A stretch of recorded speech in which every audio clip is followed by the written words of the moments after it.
నామములో ఆయనను ఆహ్వానించుదాం. Charles I గారు రావాలి.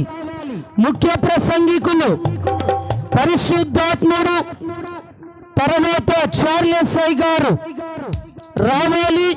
చప్పట్లు కొడదాం, అందరము చప్పట్లు కొడుతూ సేవకులను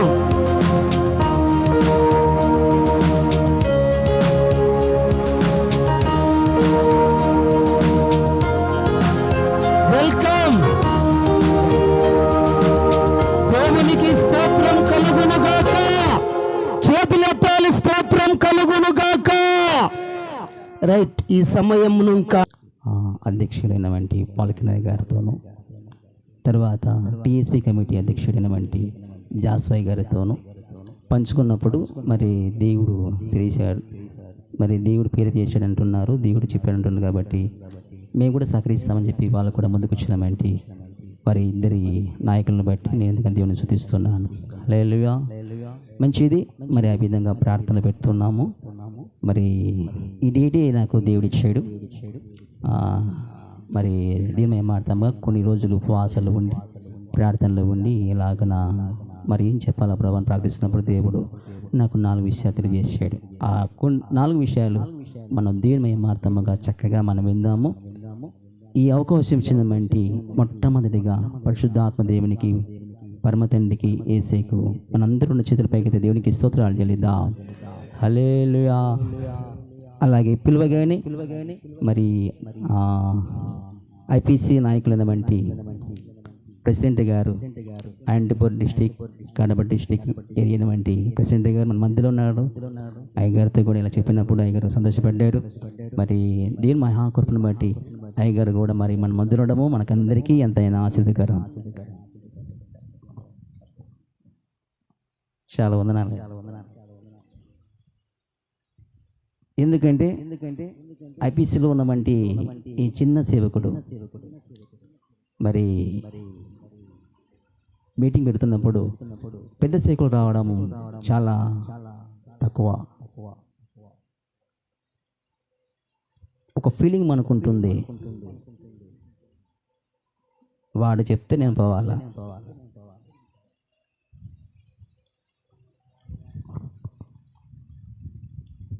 బచ్చగాడు ఇన్నలాగా మన వచ్చినాడు తుంట పుసుకు నేను పోవాలా. ఫీలింగ్ అనేది కొందరిలో ఉంటుంది. అలాంటి ఫీలింగ్ లేనటువంటి ప్రేమ గల దైవజనుడు ఏ దాసయ్య గారు. గట్టిగా హల్లెలూయా. మంచిది. అలాగే జాస్వాయ్ గారు, ఆయనకు నేను ఒక బిరుదు ఇచ్చాను. హల్లెలూయా.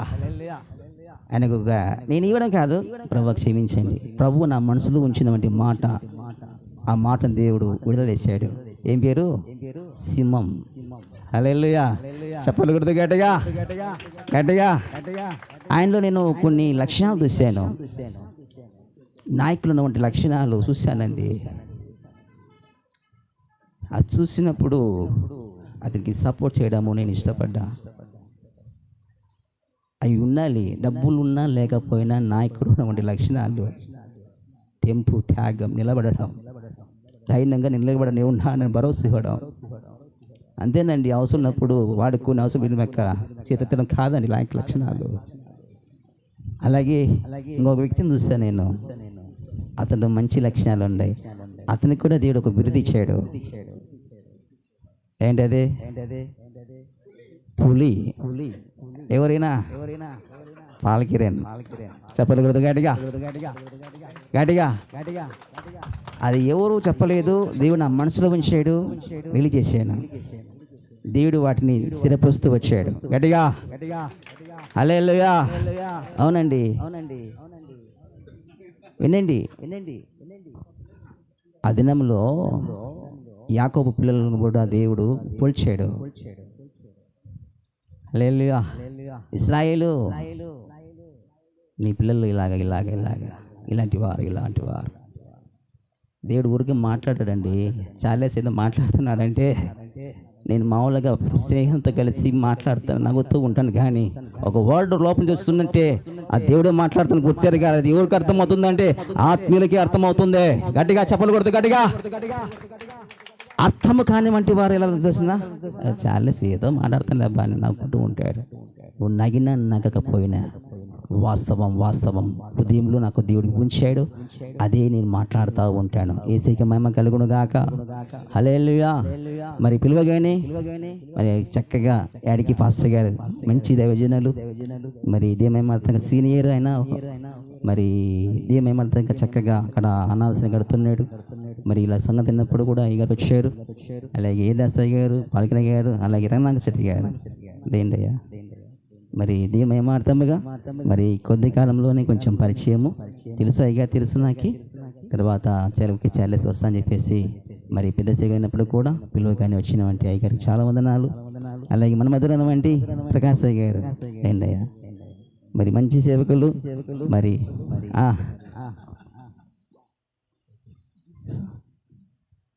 ఒకటి గుర్తుపెట్టుకోవాలి, మనం ఎక్కడ ఉన్నా సహవాసము ఆయన పోగొట్టుకోలేదు. హల్లెలూయా. మాకు ఒకప్పట్లో కూడా ఆయన సెక్రటరీగా ఉన్నప్పుడు ఫోన్ చేసి ఏదైనా కానీ మాట్లాడేవాడు, పిలిచేవాడు, ప్రోత్సహించేవాడు, ఏ చార్లెస్ ఉన్నాడు అనేవాడు. హల్లెలూయా. ఆ ప్రేమను, ఆ సహవాసాన్ని మేము పోగొట్టుకోలేదు. గట్టిగా చేతులు పైకి గట్టిగా చప్పలు కొడుతూ. అవునండి, ఎంత బోధించినా, ప్రవచన వరం ఉన్నా, విశ్వాసంతో కొండను పెగిలించి విశ్వాసం ఉన్న ప్రేమ లేని వాడనైతే నేను వ్యర్థును అంటాడు. హల్లెలూయా. బిడ్డలారా, దేవుని బిడ్డలారా, దేవుని సేవకులారా, దేవుని దైవజనులారా, మనందరము కూడా ప్రేమ కలిగి ఉండాలి. కొద్ది నిమిషాలు మనం మంచిగా విందాం. పిలవగానే మీరందరూ ప్రేమతో వచ్చారు. హల్లెలూయా. దీని మీద ప్రేమతోనూ, రెండవది పిలిచిన వంటి మాటకు నా మీద ప్రేమతోనూ, నాయకుల మీద ప్రేమతోనూ. హల్లెలూయా. మనంత సహోదరులమని ప్రేమ కలిగి మీరంతా వచ్చిన వంటి అందరికీ కూడా క్రీస్తు నామములో అందరికీ వందనాలు. హల్లెలూయా. మన మధ్యలో ఒక వ్యక్తి ఉన్నాడు, అసలైన వ్యక్తి. కాలేవ్ సార్ లోపల త్వరగా రావాలి త్వరగా ప్లీజ్. ఎందుకంటే వాక్యం వెళ్ళిపోతున్నాం. ఈ వ్యక్తి దీని మహాకురం పెట్టి మంచి మన మీటింగ్ ఎక్కడ పెట్టినా కూడా లీడింగ్ చేస్తూ ఉంటాడు, మంచి సలహా ఇస్తూ ఉంటాడు, దీని మహిమార్థంగా మంచిగా నడిపిస్తూ ఉంటాడు. ఎక్కడ పెట్టే మీటింగ్ కూడా ఖచ్చితంగా ఉంటాడు ఈ వ్యక్తి. హల్లెలూయా. మంచిది. మరి 2012 సంవత్సరము ఇక్కడ నవంబర్ 16వ తారీఖున స్టార్ట్ చేశాము. మరి ఈ మధ్య కాలంలో నేను అట్లాగా సేవకులతో కలిసి బయటికి రావడం జరుగుతూ ఉంది. అది కూడా ఈయన బలవంతం చేశాడు, నువ్వు బయటికి రావాలా, ఎప్పుడు ప్రార్థన చర్చ అని ఇంటికాంటి కూర్చొని ఎట్లన్నా నువ్వు అని బయటికి తీసుకొచ్చాడు. మరి ఇంతమంది సేవకులు అందరూ పరిచయం అయినామంటే దీని మహాకృప, కాలేబు ప్రేమ. చెప్పలు కొడుతూ ప్రణగనపడుతుంది గట్టిగా గట్టిగా. మనం ఎవరిని మర్చిపోవద్దు. హల్లెలూయా. హల్లెలూయా. మనం ఎవరిని మర్చిపోవద్దు. రైట్. మనం వింటున్నామంటే వర్తమానం పేరు కొన్ని విషయాలు మనం విన్నాం. మొట్టమొదటిగా దేవుని చేతిలో బహుబలంగా వాడబడడం ఎలా. చాలామంది మనము దేవుని చేతిలో వాడబడడానికి మనం ప్రయత్నం చేస్తాము, చక్కగా ప్రార్థన చేస్తాం. అది ఎవరైనా చేస్తారు. దేవునికి మహిమ కలుగును గాక. చక్కగా మనం ప్రార్థన చేస్తాం, మంచిగా వాడబడడానికి మనం ప్రయాసపడతాం, మంచిదే. అయితే దేవుడు ఎవరిని వాడుకుంటాడు, ఎలాంటి వారిని వాడుకుంటాడు?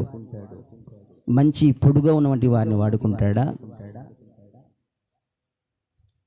వాక్చాతుర్యం ఉన్నటువంటి వారిని వాడుకుంటాడా, జ్ఞానము చక్కగా లోక జ్ఞానం ఉన్నటువంటి వారిని వాడుకుంటాడా, చక్కగా ఇంగ్లీష్ వచ్చినటువంటి వారిని వాడుకుంటాడా, డబ్బున్నటువంటి వారిని వాడుకుంటాడా, ఆస్తి మంచిగా ఉన్నటువంటి వారిని వాడుకుంటాడా, పేరు ప్రఖ్యాతులు కాంచినటువంటి వారిని వాడుకుంటాడా? ఎవరిని వాడుకుంటాడు? వారికి ఉన్నటువంటి లక్షణాలు ఏంటి? వాస్తవంగా మనం అయోగ్యులమే. అయితే దేవుడు దేవుని మహాగును బట్టి అలాంటి వారు కావాలని ప్రభు మాట్లాడతాడు. అంటాడు ఒక చోట, నేను ఆకాశం నుండి చూస్తున్నాను, భూలోకమంతా చూస్తున్నాను, ఎవరు కలరా అని. హల్లెలూయా. మనం చూస్తున్నట్టయితే ఎవరిని వాడుకుంటాడో మనం చూస్తే ఒక చోట మోషే మాట్లాడతాడు.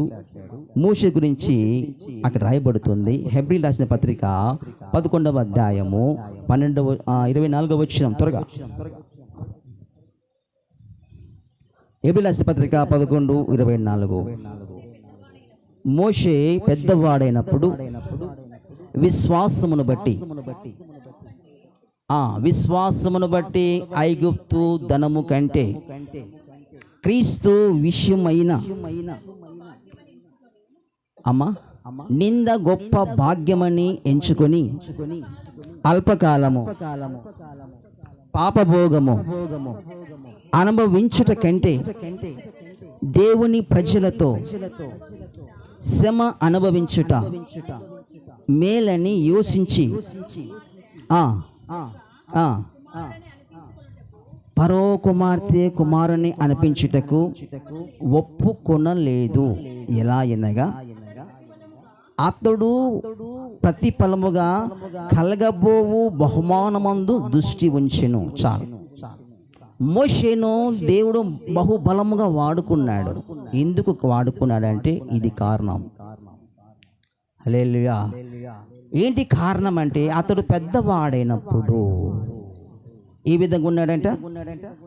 విశ్వాసమును బట్టి ఐగుప్తు ధనము కంటే మొట్టమొదటిగా ఆయన లక్షణం ఏంటంటే విశ్వాసము.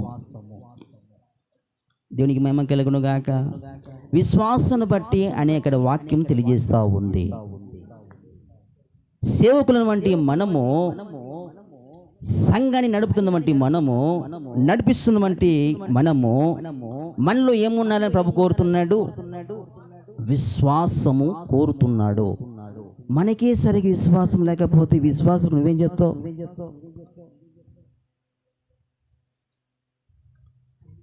బల్ల గుద్ది చెప్తాం, అట్లా ఇట్లా అని.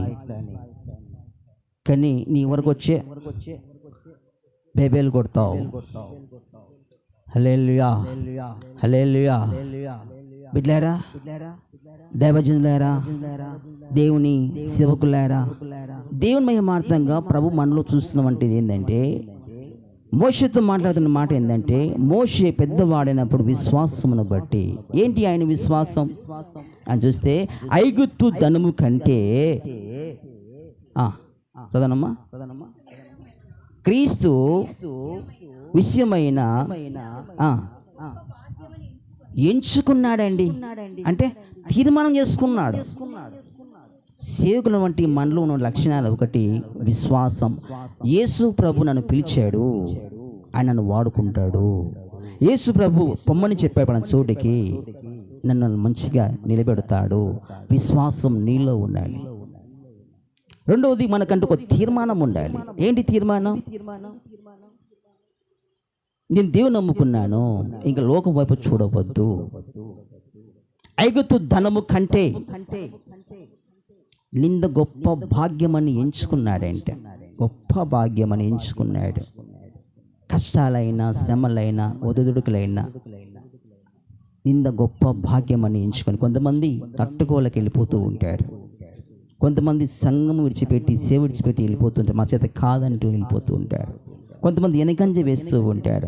అంతగా లోతుగా అపోవడం అవసరం లేదండి, అందరితో పాటు ఏదో కొంచెం చేసుకుంటే చాలే. అలాంటి వారిని దేవుడు వాడుకోలేడు.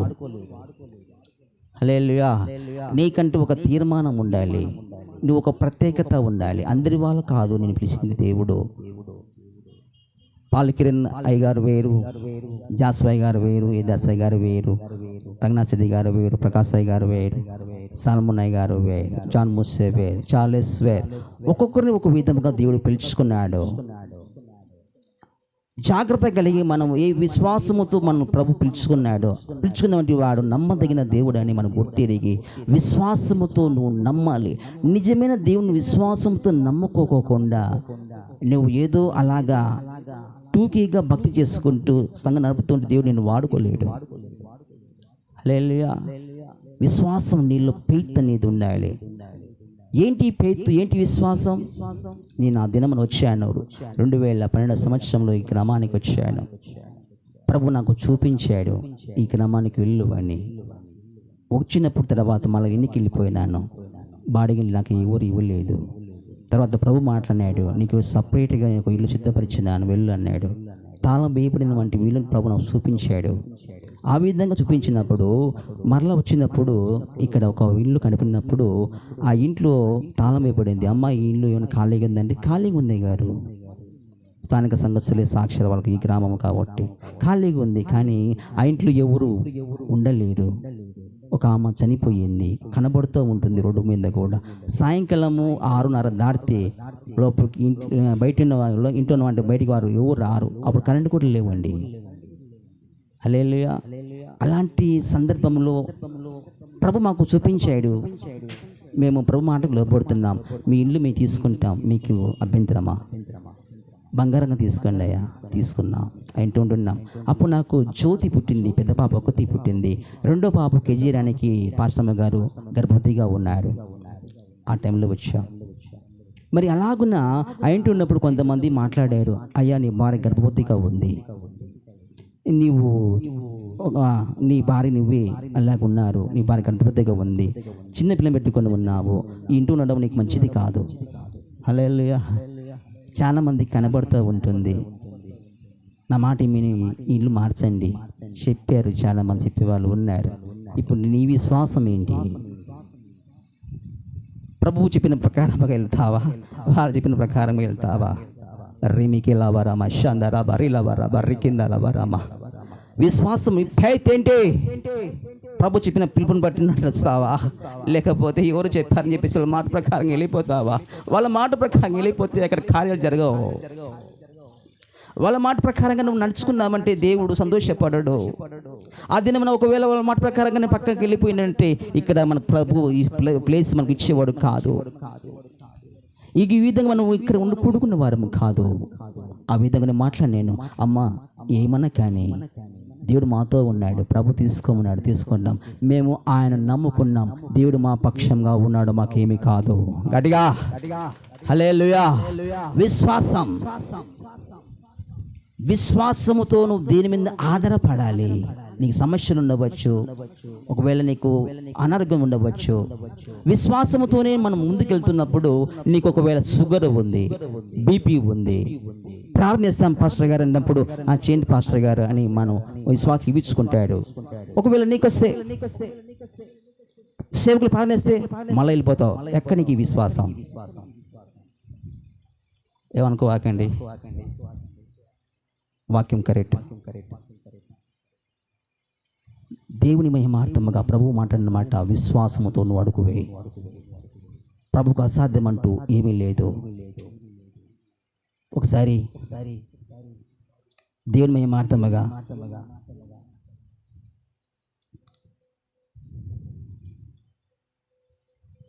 ఒక వ్యక్తి ప్రార్థన చేయమని కోరాడు. ప్రార్థన చేశాను. మంచిగా అతడు బలపరచబడ్డాడు, ఆత్మీయంగా ఎదుగుతూ వచ్చాడు. జాగ్రత్తగా విందాం. దేవుడు మనకు కార్యాలు ఎలా చేస్తాడంటే, ప్రభు అంటాడు, నీ విశ్వాసమును బట్టి. సేవకులను వంటి మనకు ఆ విశ్వాసం కూడా లేకపోతే నువ్వు చేస్తున్న వంటి భక్తి అయినా పరిచర్య అయినా అంత వృద్ధిలోకి రాదు. నిన్ను వాడుకోలేడు దేవుడు. నువ్వే సరిగా స్టాండర్డ్కి నిలబడకపోతే 10 మందికి నువ్వు ఎలా చెప్తావు? హల్లెలూయా. అది రోగం కావచ్చు, బలహీనత కావచ్చు, సమస్య కావచ్చు. ఆ సమస్య వైపు చూస్తూ నువ్వు పారిపోతూ ఉంటే పిరికి పందిలాగా ఎలా బలపరచడానికి నువ్వు నిలబడతావు? హల్లెలూయా, హల్లెలూయా. ఎలా ముందుకు సాగడానికి నువ్వు ప్రోత్సహిస్తావు 10 మందిని? నువ్వు నిలబడితే నిన్ను చూసి 10 మంది అనుసరించడానికి వాళ్ళు వస్తారు. ఒకసారి రైల్వే కొండాపురంలో ప్రేమిల అని ఒక పాప సహోదరి ఉంది. వాళ్ళ అన్న కూతురు ఫిట్స్ వచ్చి ఆ పాప చనిపోయింది. తర్వాత నాకు ఫోన్ చేశారు. వాళ్ళు అంటున్నారు ఏం తెలిసిన, పాస్టర్ గారు మా పాప చనిపోయిందయ్యా, డాక్టర్ మాట్లాడుతా మీరు ప్రార్థన చేయండి. ఒక్క నిమిషం ఆలోచన చేశాను, కళ్ళు మూసుకున్న సెల్ ఫోన్లో ఆలోచిస్తున్నాను. మీరు ప్రేయర్ చేయండి అయ్యా. ప్రభు అంటున్నాడు ప్రార్థన చేయన్నాడు. సరే ప్రభు అని ప్రార్థిస్తున్నాను. ఇంచుమించు 10 నిమిషాల పైన దాటింది, ప్రార్థిస్తున్నాను. ప్రభు మాట్లాడుతున్న మాట, ఆ పాప వైపు చూస్తూ ఉంటే ఆ పాప మరలా లేస్తుందని ప్రభు మాట్లాడుతూ వచ్చాడు. గట్టిగా చెప్పలు కొడుతు గట్టిగా. అమ్మ మీరు ఇప్పుడు ఎక్కడున్నారు? బయట ఉన్నామయ్యా. పాప ఎక్కడుంది? హాస్పిటల్లో బయట పెట్టినాడు. ఆ పాప దగ్గరికి వెళ్ళండి, ఆ పాప తిట్టు చూస్తూ ఉండండి. ప్రభు మాట్లాడినాడు, లేస్తుంది. వాళ్ళందరూ అట్లాగా ఏడ్చుకుంటా అన్న తమ్ముళ్ళు అక్క చెల్లెలందరూ కూడా పాప వైపు చూస్తున్నారంట. చూస్తూ ఉండగా కొద్ది నిమిషాలకు ఆ కాలు ఏళ్ళు పుట్టిన వేలు, ఎడమ కాలం ఏళ్ళు పుట్టిన వేలు కదులుతూ ఉందంట. గట్టిగా చెప్పలు కొడుతాం. తర్వాత డాక్టర్ చూపిస్తే వాళ్ళు తీసుకొని రిసీవ్ చేసుకొని లోపల తీసుకుపోయేసి మళ్ళీ ట్రీట్మెంట్ చేసి చక్కగా పాప మంచిగా ఆ పాప తిరిగి లేచింది, మంచిగా జీవిస్తూ ఉంది. ఆ సాయంకాలం ఇంటికి తీసుకుపోయినారు. మన తర్వాత ఈ సూర్యపల్లి గ్రామానికే అప్పుడు మనం లోపల ఉన్నాము, అక్కడికి వచ్చారు. ఆ పాపను తీసుకొని వచ్చారు, సాక్ష్యం ఇచ్చారు. చనిపోయిందని డాక్టర్ చెప్పారు. డాక్టర్ అంటున్న మాట ఏం తెలిసిన, తన బుద్ధుల హాస్పిటల్లో బాలరంగారెడ్డిని డాక్టర్ గారు ఉన్నారు, ఆయన చనిపోయినాడు.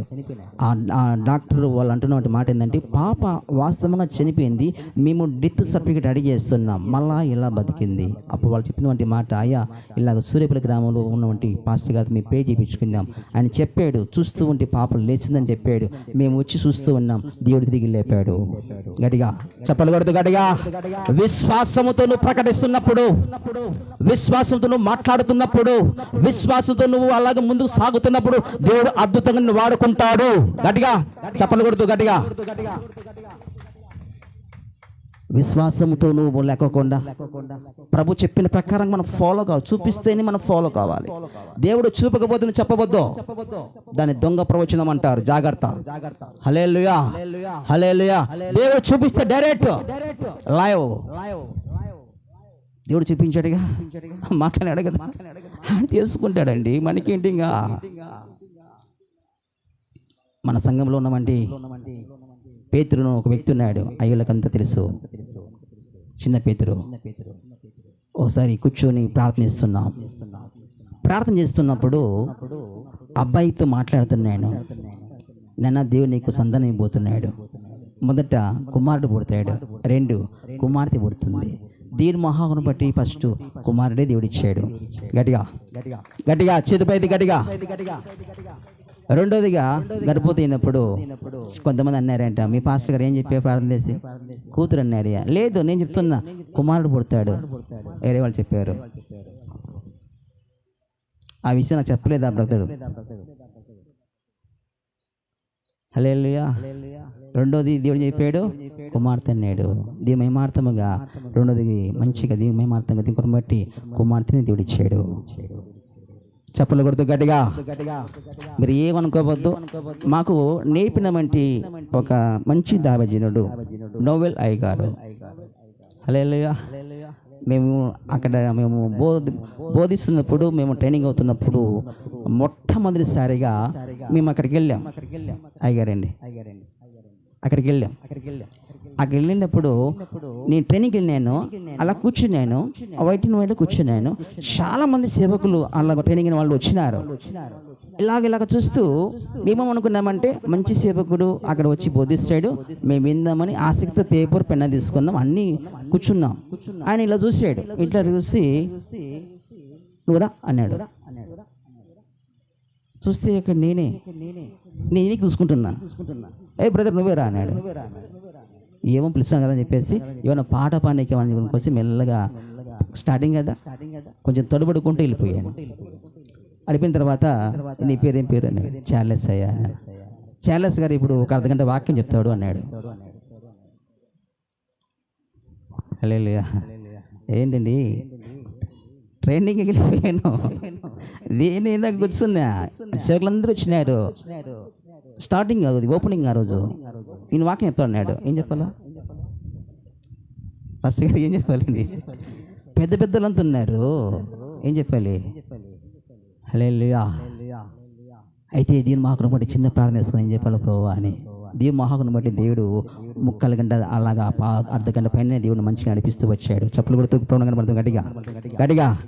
నోవెల్ గారు నాకు ఒక మాట చెప్పాడు, మీ ముందర ఎంతమంది పెద్ద సేవకులు ఉన్నప్పటికీ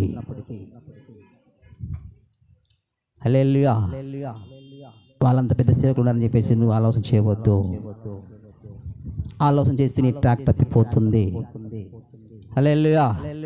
దేవుడు నిన్ను వాడుకోవాలంటే నువ్వు దేవునికి భయపడాలి, దేవునికి లోబడాలి, దేవుడు చెప్పింది నువ్వు చెప్పాలి అంటాడు. గట్టిగా చెప్పలు కొడితే గట్టిగా. ప్రభు ఇచ్చిందమంటే మహా మనము దేవుని మహిమార్థంగా వాడబడాలంటే దేవుడు చెప్పినట్టు చెప్పాలి. అందుకే మేము ఎక్కడికి వెళ్ళిపోయినా, ఈ సంఘానికి వెళ్ళిపోయినా దేవుడు ఏం చెప్తే అదే చెప్పేస్తాం. ఎందుకో తెలుసా? చూడండి, ఇర్మియా గ్రంథంలో ఒక మాట కనబడుతుంది. ఇర్మియా గ్రంథంలో ఒక మాట కనబడుతుంది. 48వ అధ్యాయము 10వ వచనం. నాన్న ఇర్మియా గ్రంథం అదేనా? ఇర్మియా గ్రంథము 48 10వ వచనం అనుకుంటాడు. త్వరగా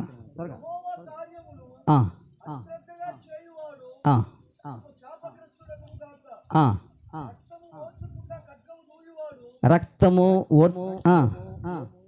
ఖడ్గము రక్తము ఓడ్చకుండా ఖడ్గము దూయివాడు శాపగ్రస్తుడు అవునుగాక. హల్లెలూయా. దీని అర్థం ఏంటండి? మనం యుద్ధంలోకి వెళ్తున్నప్పుడు ఖడ్గం పట్టుకున్నప్పుడు ఏదో టూకీగా అలాగా దెబ్బలు పడుకోకుండా, నీకు దెబ్బ తగులుకోకుండా నువ్వు రావద్దు.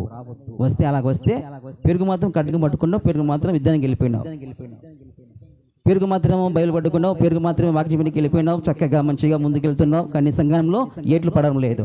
హల్లెలూయా. సంఘంలో ఏట్లు పడడం లేదు. ఎవరు పడడం లేదు? విశ్వాసులు పడడం లేదు. వాళ్ళ రక్తం ఒలకలించలేదు. వాళ్ళు మెచ్చుకుంటున్నావు, వాళ్ళను గాయపరచలేదు, నువ్వు సంతోషపెడుతున్నావు. వాక్యం చెప్తుంది, ఖడ్గం దూస్తున్నప్పుడు అర్థం పోల్చుకోకుండా నువ్వు చెప్పినట్లయితే నీకు శాపం తెచ్చుకోనికి మనము వాక్యం చెప్పాలన్నా, శాపం తెచ్చుకోకుండా మనం మంచిగా ఉన్నది నుండి చెప్పాలన్నా. హల్లెలూయా. అటంలో దేవుడు వాడుకుంటాడా? వాడుకోలేడు. కానల కోసం నువ్వు వాక్యం చెప్తున్నావురా,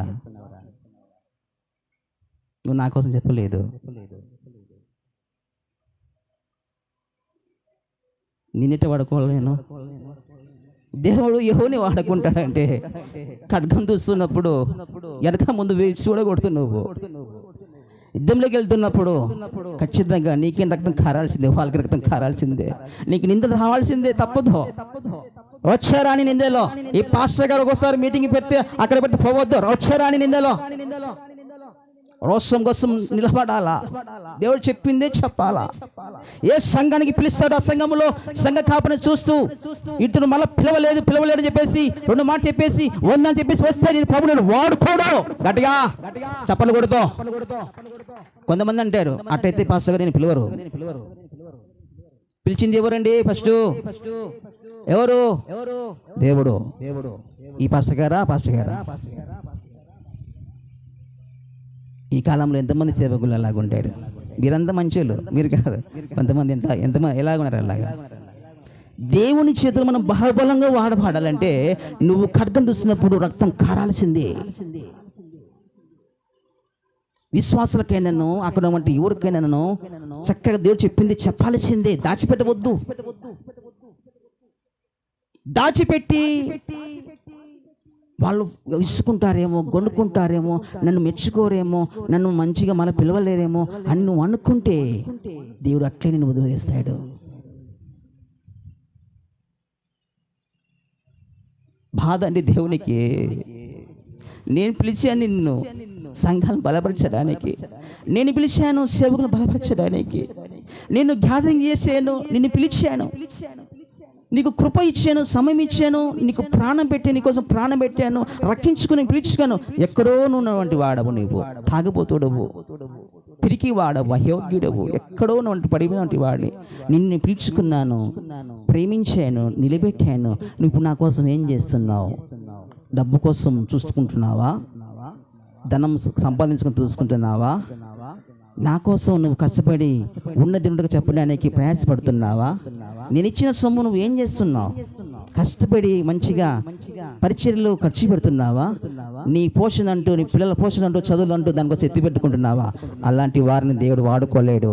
గట్టిగా చప్పట్లు కొడుతూ గట్టిగా. దేవుడు వాడుకోకపోతే వాళ్ళ పరిస్థితి ఎలా ఉంటుందో తెలిసినా? మీరేమనుకోవద్దు.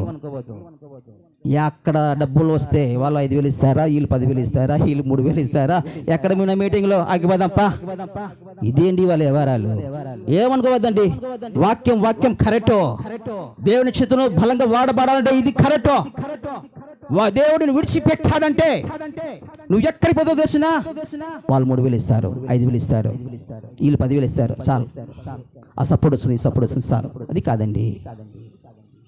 హల్లెలూయా, హల్లెలూయా. పాలికిరణయ్య గారు సేవకులు వెళ్ళి మాకు సపోర్ట్ చేయండి అని ఆయన అడగలేదు. అయ్యగారు మిమ్మల్ని ఏమో అడిగారా? అడగలేదు. ఆయన ప్రేరేపించబడ్డాడు, చేయడానికి ముందుకు వచ్చాడు. అది వీరు. కానీ సేవకులే అక్కడికి వస్తాం, 5,000 ఇస్తారా, మాకు సపోర్ట్ చేస్తారా, 10,000 ఇస్తారా, ఏం సాగుతుంది మాకు? హల్లెలూయా. వీళ్ళారా క్షమించండి సేవకులారా, దీని మార్తమ్మగా మీరు ఏమన్నా అనుకోండి.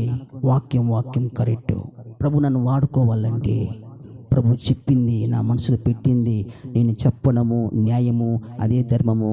దేవుడు మనందరినీ కూడా మంచిగా ఆత్మీయతలో నడిపించును గాక. చప్పలు కొడుతూ ప్రవణంగా గట్టిగా. ప్రభు చెప్పింది నేను చెప్పకపోతే నేను అబద్ధికునవుతాను. ప్రభు చెప్పింది చెప్పకపోతే నేను దొంగ బోధకుడు అవుతాను. మిమ్మల్ని మెచ్చుకోవడానికి కాదు, ఒక మాట సత్యము నేను చెప్తున్నా, మళ్ళీ చెప్తున్నాను. పెద్దలందరూ ఉన్నారు, మీరందరూ చాలా మంది పెద్దవాళ్ళు ఉన్నారు.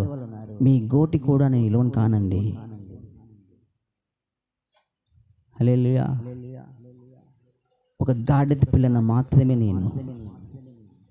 దేవుడు వాడుకోవాలంటే నేను వాడుకుంటాడండి దేవుడు. అయితే అవిశ్వాసం ఉండాలా, అలాంటి రోషం ఉండాలా, ఆయన మీద ఆధారపడాలా.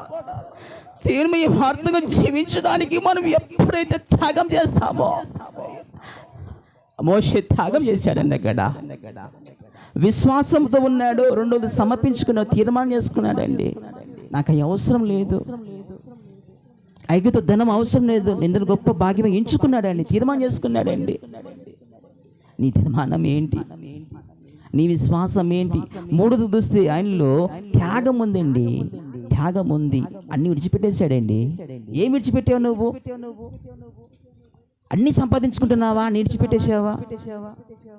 ఏం విడిచిపెట్టినా దేవుని కోసం నువ్వు చెప్పుకుంటున్నా? బంగారు విడిచిపెట్టావా?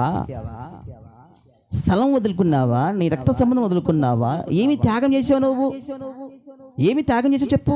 త్యాగం చేయాలి కదా కొన్ని. దేవుని కోసం నువ్వు విశ్వాసంతో అడుగు వేయాలి. రెండవదిగా సమర్పణ కలిగి ఉండాలి. మూడవదిగా త్యాగం ఉండాలి. మోషే త్యాగం చేసుకున్నాడండి. నాకు ధనం వద్దు, అలాంటి కుమారునిగా నేను బతకడం నాకు అవసరం లేదు, త్యాగం చేసుకున్నాడండి. 4 చూస్తే అతడు ఒక దర్శనం కలిగి ఉన్నాడు. ఏంటి అని దర్శనం? ప్రభు చెప్పిన ప్రకారముగా ఇశ్రాయేలు ప్రజలను ఐగుప్తు నుంచి బయట తీసుకురావాలి రా, అది ఆయన దర్శనం. చప్పలు కొడుతూ ప్రవణంగా పడతాం. గట్టిగా గట్టిగా గట్టిగా చేతులు పైకెత్తాలి. మీరు ఏమనుకోవద్దు ప్లీజ్, దాన్ని దయచేసి సహకరించండి. మీరు దైవజనులు మనం అంటుంటాం, బయటికి వెళ్ళినప్పుడు చప్పట్లు కొట్టండి. మనం కొట్టకపోతే విశ్వాస సంఘంలో కొట్టరు. హల్లెలూయా. జాగ్రత్తగా ఉందండి. మిమ్మల్ని ఏమి నేను ఒక ఉద్దేశంతో మాట్లాడలేదు, లోపల మండుతా ఉంది. హల్లెలూయా, హల్లెలూయా. వాస్తవంగా దేవుడు నాకు ఇచ్చినటువంటి ప్రత్యక్షతనే మీతో పంచుకోవడానికి ఇష్టపడుతున్నాను. 3 మనకు ఏముండాలంట? 1 విశ్వాసము, 2 సమర్పణ, 3 త్యాగం, 4 దర్శనం. ఇలా దర్శనంతో ఉన్నాడు. ఇశ్రాయేలు ప్రజలు ఆ దినాలు ఎంతమంది ఉన్నారు? 6 లక్షల మంది. 6 లక్షల మందిని నువ్వు ఐగుప్తు నుంచి తీసుకొని రావాలి. ఆ దర్శనం అది. హల్లెలూయా. ఆ దర్శనము ఇలా తీసుకొని రావాలి నువ్వు అని ప్రార్థన చేసి అలాగ ఆ దర్శనం కలిగి వెళ్తూ ఉన్నాడు. ఆ దర్శనం కలిగి వెళ్తున్నాడు. అయితే ఆ దర్శనము ఆయన కొన్ని సందర్భాలలో చేయలేకపోయాడు. ఏంటి కారణం? ఏంటి కారణం? ఎందుకు చేయలేకపోయాడు? ఒకసారి బండతో దేవుడు మాట్లాడమంటే మాట్లాడతాడు, రెండోదిగా బండతో మాట్లాడమంటే ఒకసారి కొట్టమంటే కొడతాడు, ఒకసారి మాట్లాడమంటే మరలా కొడతాడు. అంటే దేవుడు చెప్పింది చేయకోకుండా అతని సొంత నిర్ణయం తీసుకుని వెళ్ళిపోతే దర్శనాన్ని కోల్పోతారు. హల్లెలూయా. నీ దర్శనం ఎక్కడ? ఏ గ్రామంలో? అంచిత ప్రకారంగా నువ్వు వెళ్ళిపోవాలగా. నీ సొంత నిర్ణయం తీసుకొని, నీ పెత్తనం తీసుకొని, నీ తల్లిదండ్రుల సలహాలు తీసుకొని వెళ్ళిపోతే నీ దర్శనం కోల్పోతావు. దేవుడు నేను ఎట్లా వాడుకుంటాడు? జూటూరు గ్రామంలో మాకు స్థలం ఉంది, మెయిన్ రోడ్లోనే ఉంది. దివాకరెడ్డి గారి సర్కిల్ ఆ పక్క మాకు స్థలం ఉంది, అక్కడ ఇప్పటికీ ఉంది. ఆ జూటూరు గ్రామంలో మాకు ఇంచుమించు 12 ఎకరాల భూమి ఉంది, నాన్నగారిది. నేను పెద్దవారి కొడుకును, మా నాన్నగారికి 2 భార్యలు. ఆ దినములో నువ్వు ప్రభు నమ్ముకున్నావు, నువ్వు ప్రభు నమ్ముకుంటే ఒక చిల్లిగా కూడా నీకు ఏమరా అన్నాడు. అవసరం లేదు పో అన్న. కోమిలి గ్రామంలో, జూటూరు గ్రామంలో మనకు మిరాసి ఉందిరా అన్నాడు. ఏం ఆసిందంట? మిరాసి ఉందిరా మనకు అన్నాడు. నాకు మిరాసి వద్దు, ఏమొద్దు పోనానా అన్న. సరే అని చెప్పేసి లాస్ట్కు చివరికి చనిపోయే మూమెంట్లో కూడా సరే నేను ఎట్లాగని నువ్వు నా కొడుకు కాబట్టి నేను చనిపోక ముందే నీకు రాసిస్తానైనా, నీకు సగం బాగుంది రాసిస్తా రారా అంటే నాకు దేవుడు ప్రేరేపణ చేయలేదండి, ప్రేరేపణ చేయలేదు. అదేంటండి? సొంతం నాన్న కదా, నాకు సంబంధించేదే కదా, నేను రాపించుకోవడానికి నేను అర్హునే కదా. మీరు చెప్పాలి. ఒకప్పుడు నేను లోకంలో ఉన్నప్పుడు మా నాన్న కొడుకునే, కానీ ఇప్పుడు నేను దేవుని సన్నిధికి వచ్చాను. దేవుడు నడిపించిన ప్రకారంగా మనం నడుచుకోవాలండి. తీసుకోవాలి, తాగాలండి, తాగాలి, వద్దంటే వద్దు. అదేనండి సేవ. తండ్రి పిలిచినా కూడా, వాళ్ళు పిలిచినా కూడా మనం పోవద్దండి. వాస్తవంగా అయితే నాకు తీసుకో హక్కు ఉందండి అన్నాను. నా పేరు ఎందుకు వద్దు, చిన్నమ్మ పేరు మీద రాపి, నేడు కూడా మా చిన్నమ్మ పేరు మీదనే నా ఎకరాలన్నీ కూడా రాపించాము. నా పేరు మీద 1 ఎకరా కూడా నేను రాసుకోలేదు, 1 సెంట్ రాసుకోలేదు. మా నాన్నతో మాట అన్నాను, నువ్వు ఇస్తే ఎంత ఇస్తావు నాయన? 12 ఎకరాలు ఇస్తావు. కానీ నాకు ప్రేరేపణ లేదు. నా దేవుడు కొన్ని వేల ఎకరాలు నా దేవుడు ఇస్తాడు. ఆయన నా అమ్మాయి మాట నా ముందుకు సాగితే దేవుడు నాకు ఇస్తాడని చెప్పాను గట్టిగా. దేవుడు చెప్పిన ప్రకారంగా మనం ముందుకు వెళ్ళాలి. తండ్రే కదా, అమ్మాయి కదా, చెప్పింది కదా, తండ్రి తను ప్రేమించాల్సిందే, గౌరవించాల్సిందే. అయితే ఎక్కడ కొన్ని విషయాలలో దేవునికి విరుద్ధంగా చెప్తున్నప్పుడు నువ్వు లోబడవద్దు. హల్లెలూయా.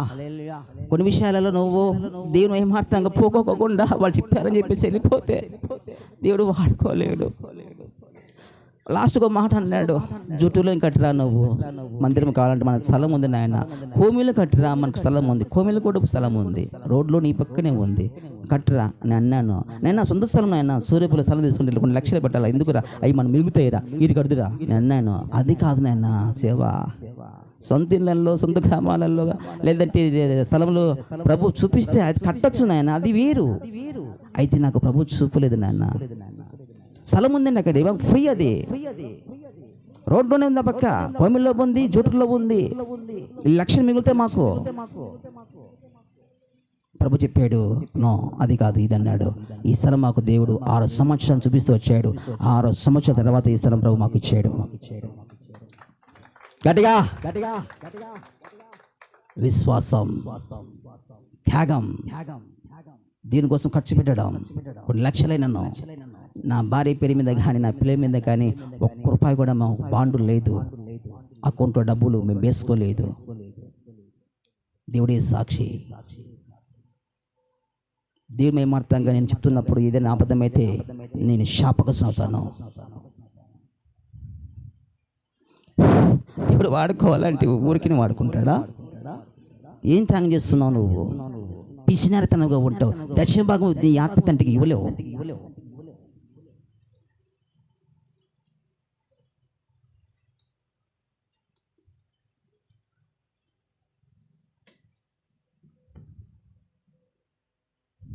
ఖర్చు పెట్టాలంటే ఎన్నికి వెళ్ళిపోతావు. ఎవరిని ఇస్తే ముందుకెళ్ళిపోతావు, ముందుకు పోయి కూర్చుంటావు. చేయాలనుకుంటే ఎన్నికి వెళ్ళిపోతావు. దేవుడు నిన్ను ఎట్లా వాడుకుంటాడు?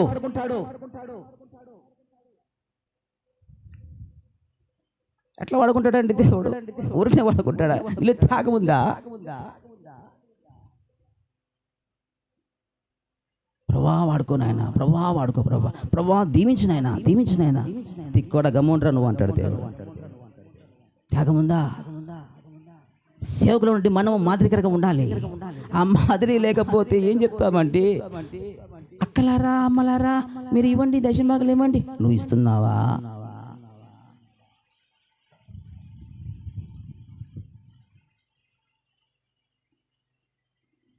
హల్లెలూయా. మందిరం కోసం ప్రయాసపడుతున్నా అంటున్నావు, మందిరం కడుతున్నా అంటున్నావు. నీ ఆస్తిలో ఎంత ఖర్చు పెడుతున్నావు దేని మందిరానికి? నువ్వు వ్యక్తిగతంగా సంఘం చూడదా? ప్రజలు చూడరా? ఎప్పుడూ మీరు ఇవ్వండి, మీరు ఇవ్వండి, మీరు ఇవ్వండి. నువ్వు ఏమి పెడుతున్నావు? నీ సొంతంగా నీకు సెంటు స్థలం ఉందిగా, అమ్మేసే పెట్టు. అమ్మవు అది. బంగారు నెక్లెస్ ఉందిగా నీ భార్యకు, అమ్మి పెట్టు. అది ఎందుకు అమ్మవు నువ్వు? ఏంటండి ఇది? ఎట్లా వాడుకుంటాడు దేవుడు నిన్ను? దేవుడు వాడుకోవడం ఏమన్నా ఆశమాశ అనుకున్నావా? అభిషేకం పొందుకోవడం ఆశమాశ అనుకున్నావా? పరిశుద్ధాత్మ కృపావలం పొందుకోవడం ఆశమాశ అనుకున్నావా? ఊరికి బయలు పట్టుకుంటే సేవకుని అయిపోతావా? దేవుడు ఊరికి లేపుతాడా దేవుడు చనిపోయినటువంటి వారిని? ఆశమాశ అది. అద్భుతంగా దేవుడు వాడుకుంటాడా? ఊరిని వాడుకుంటాడా? ఏం ధ్యానం చేస్తున్నావు? నీ ఆలోచన ఎలా ఉంది? ఏ దానికి నువ్వు సేవకు వచ్చావు? సంపాదించుకొని వచ్చినావా? పేరు ప్రఖ్యాత కోసం వచ్చినావా? చికెన్లు మటన్లు ఉంటాయి, మంచిగా ఉంటాయని చెప్పి వచ్చావా సేవకి? ఎందుకు వచ్చావు సేవకి నువ్వు? ఎందుకు చెప్తున్నానంటే వినండి, దేవుడు నా మీద శాపం రాకుండా ఉండాలంటే ఎక్కడ పోయినా నేను దేవుడు చెప్పింది చెప్పాల్సిందే. న్యాయమేది. మీరు నన్ను ఏమని అనుకోవచ్చు, మీకన్నా చిన్నవాడను, అయితే ప్రభువే మన అందరితో మాట్లాడుతున్నాడు. గట్టిగా చప్పలు కొడుతో హల్లెలూయా.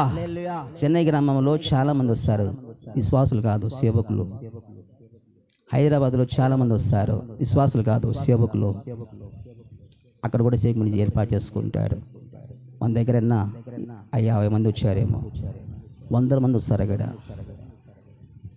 ఈ చిన్నవాడిని పెద్ద పెద్ద అందరూ వస్తుంటారు. దేవుని మహాకృపను బట్టి దేవుడు మంచిగా బహుబలంగా వాడుకుంటూ ఉన్నాడు. చప్పలు కొడుతూ ప్రోణం కనబడతాం గట్టిగా. నా ఆశ ఏందో తెలుసా? మా గ్రామంలో నేను ఎలాగైతే ముందుకెళ్తున్నానో నాకంటే వాళ్ళు పెద్ద వరంగా ముందుకెళ్తున్నారు. అయితే మరొక్కసారి మందరము కూడా మంచిగా ముందుకెళ్ళాలి. మన లోక ప్రకారం చూస్తున్నప్పుడు ఎన్నో జరుగుతూ ఉన్నాయి. ఏంటి కారణాలు?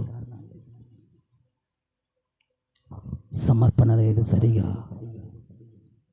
విశ్వాసం లేదు సరిగా, త్యాగం లేదు సరిగా. ఒక ఆయన మంచి దైవజనుడు ఒకప్పట్లో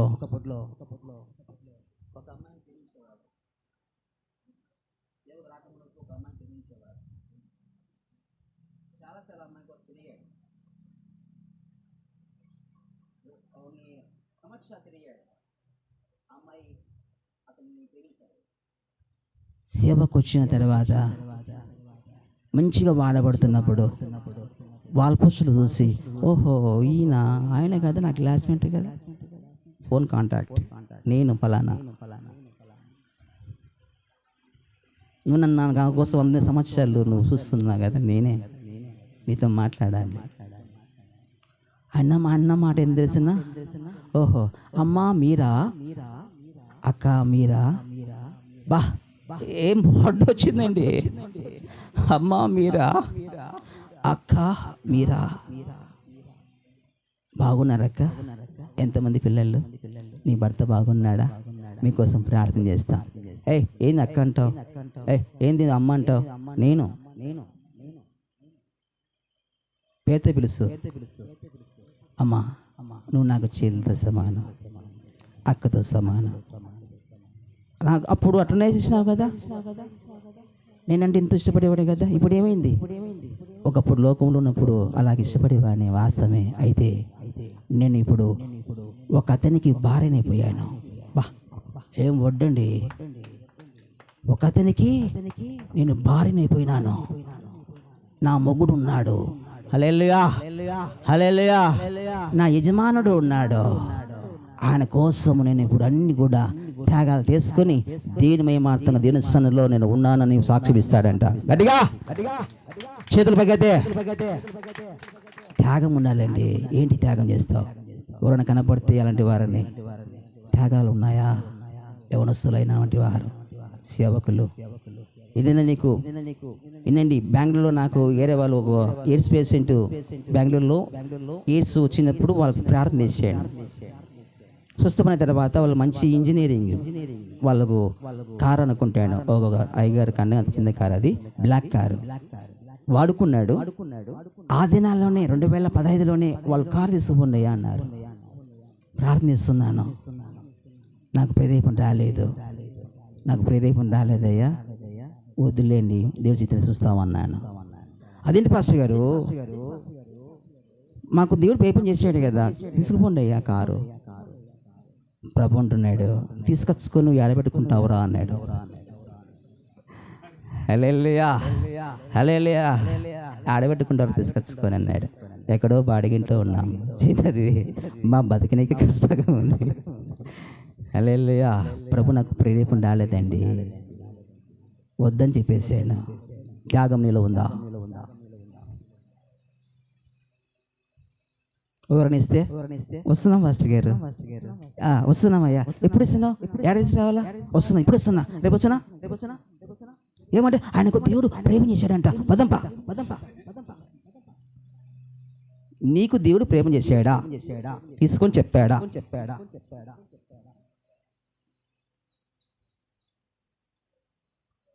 దేవుడు ప్రేమ చేస్తే వెళ్ళు. దేవునికి స్తోత్రం. అవును, నాకు మరణ ప్రేరేపించాను. ఒకసారి మాకు అన్నం లేదండి. ఆ టైంలో పెద్ద పాప ఒక్కతే పుట్టింది. పాపకు పాలు చేయడానికి కూడా పాస్టర్కు శక్తి లేక ఏడుస్తూ ఉంది.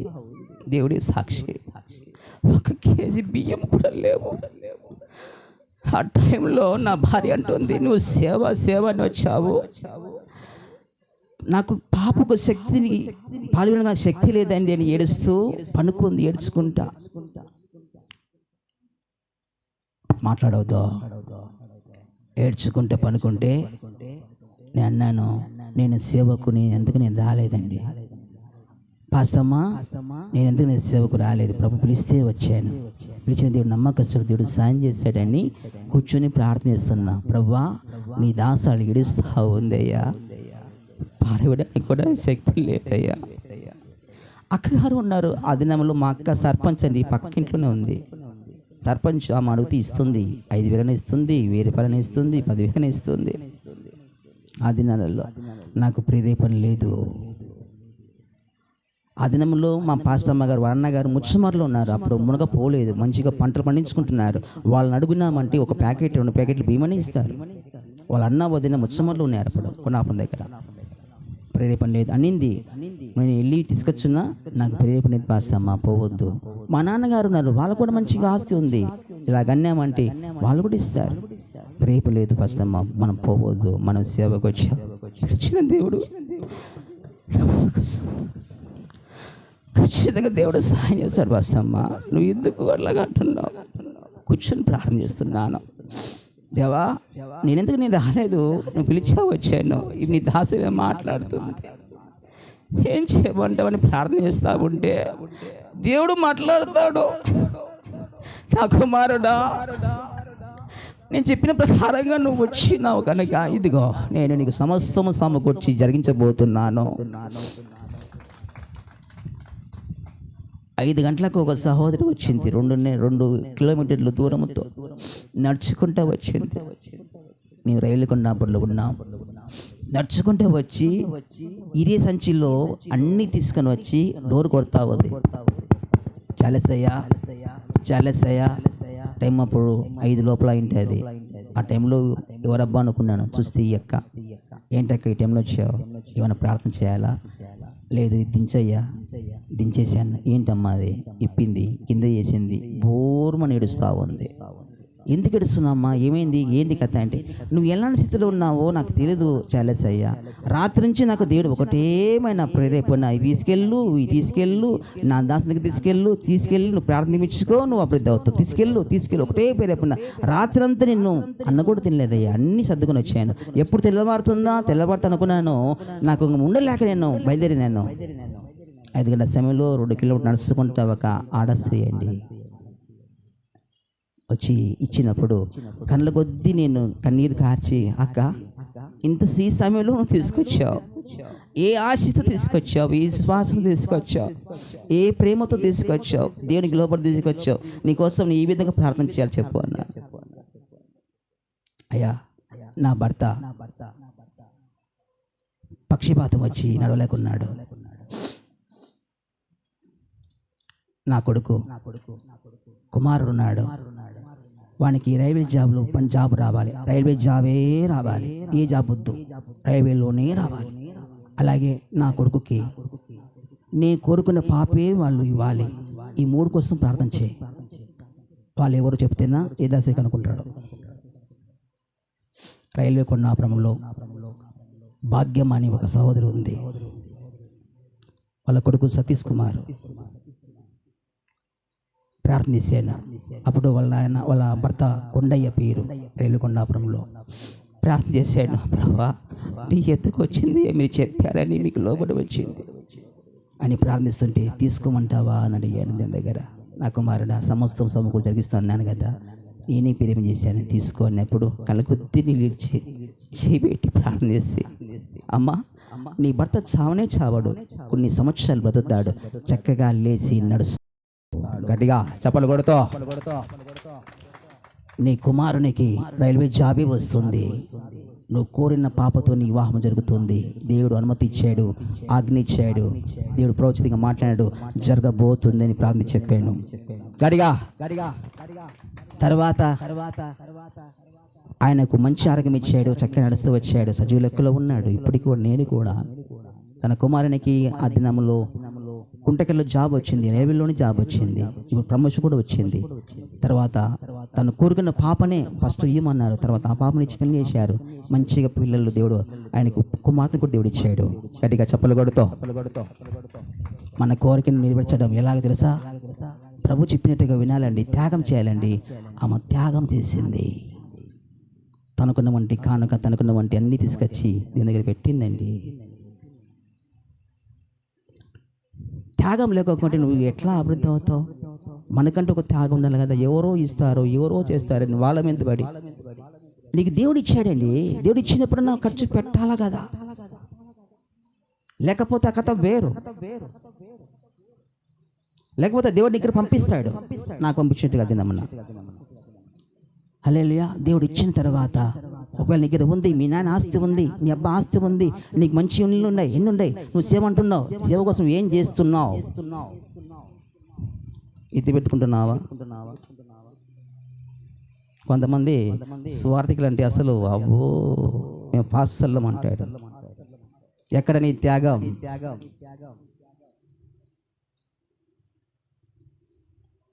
ఈ మధ్య కాలంలో నాకు చాలా సంతోషం. ఒక బ్రదర్ ఉన్నాడు, పాలకిరణయ్య గారు మంచిగా చేస్తుంటే నేను కూడా చేస్తా అని చెప్పేసి భాగానికి వచ్చాడు. అంటే అతను చేస్తున్నాడు. ఏంటి నీ త్యాగం ఏంటి? ఏం చేస్తున్నావు? సంఘం కోసం ఏం చేస్తున్నావు? మంత్రి కోసం ఏం చేస్తున్నావు? హల్లెలూయా. ముగిస్తున్నాను, టైం లేదు కాబట్టి ఒక సబ్జెక్ట్లో ఉన్నాను, టైం లేదు, ముందుకెళ్తున్నాను. దేవుని చిత్తం మనం బలంగా వాడబడాలంటే ఒకటి విశ్వాసం, సమర్పణ, త్యాగం, దర్శనం, ప్రియుడు ప్రఖ్యాతలు కోరుకోవద్దు. హల్లెలూయా. ఎంత తగ్గించుకుంటే నువ్వు అంత హెచ్చించబడతావు. నేను చెప్తూ ఉంటాను పబ్లిక్లో, వినండి, నేను చెప్తూ ఉంటాను పబ్లిక్లో, మీ గోటి కూడా నేను ఇలువను కాను అంటాను. మీ గోటిని కూడా నేను ఇలువను కాను అంటాను. హల్లెలూయా. తగ్గించుకోవాలండి. నువ్వు ఒక మాట అంటే నేను వలుగుతావే, ఆ మాట అనలేవే, మామూలుగా ఉండాలి.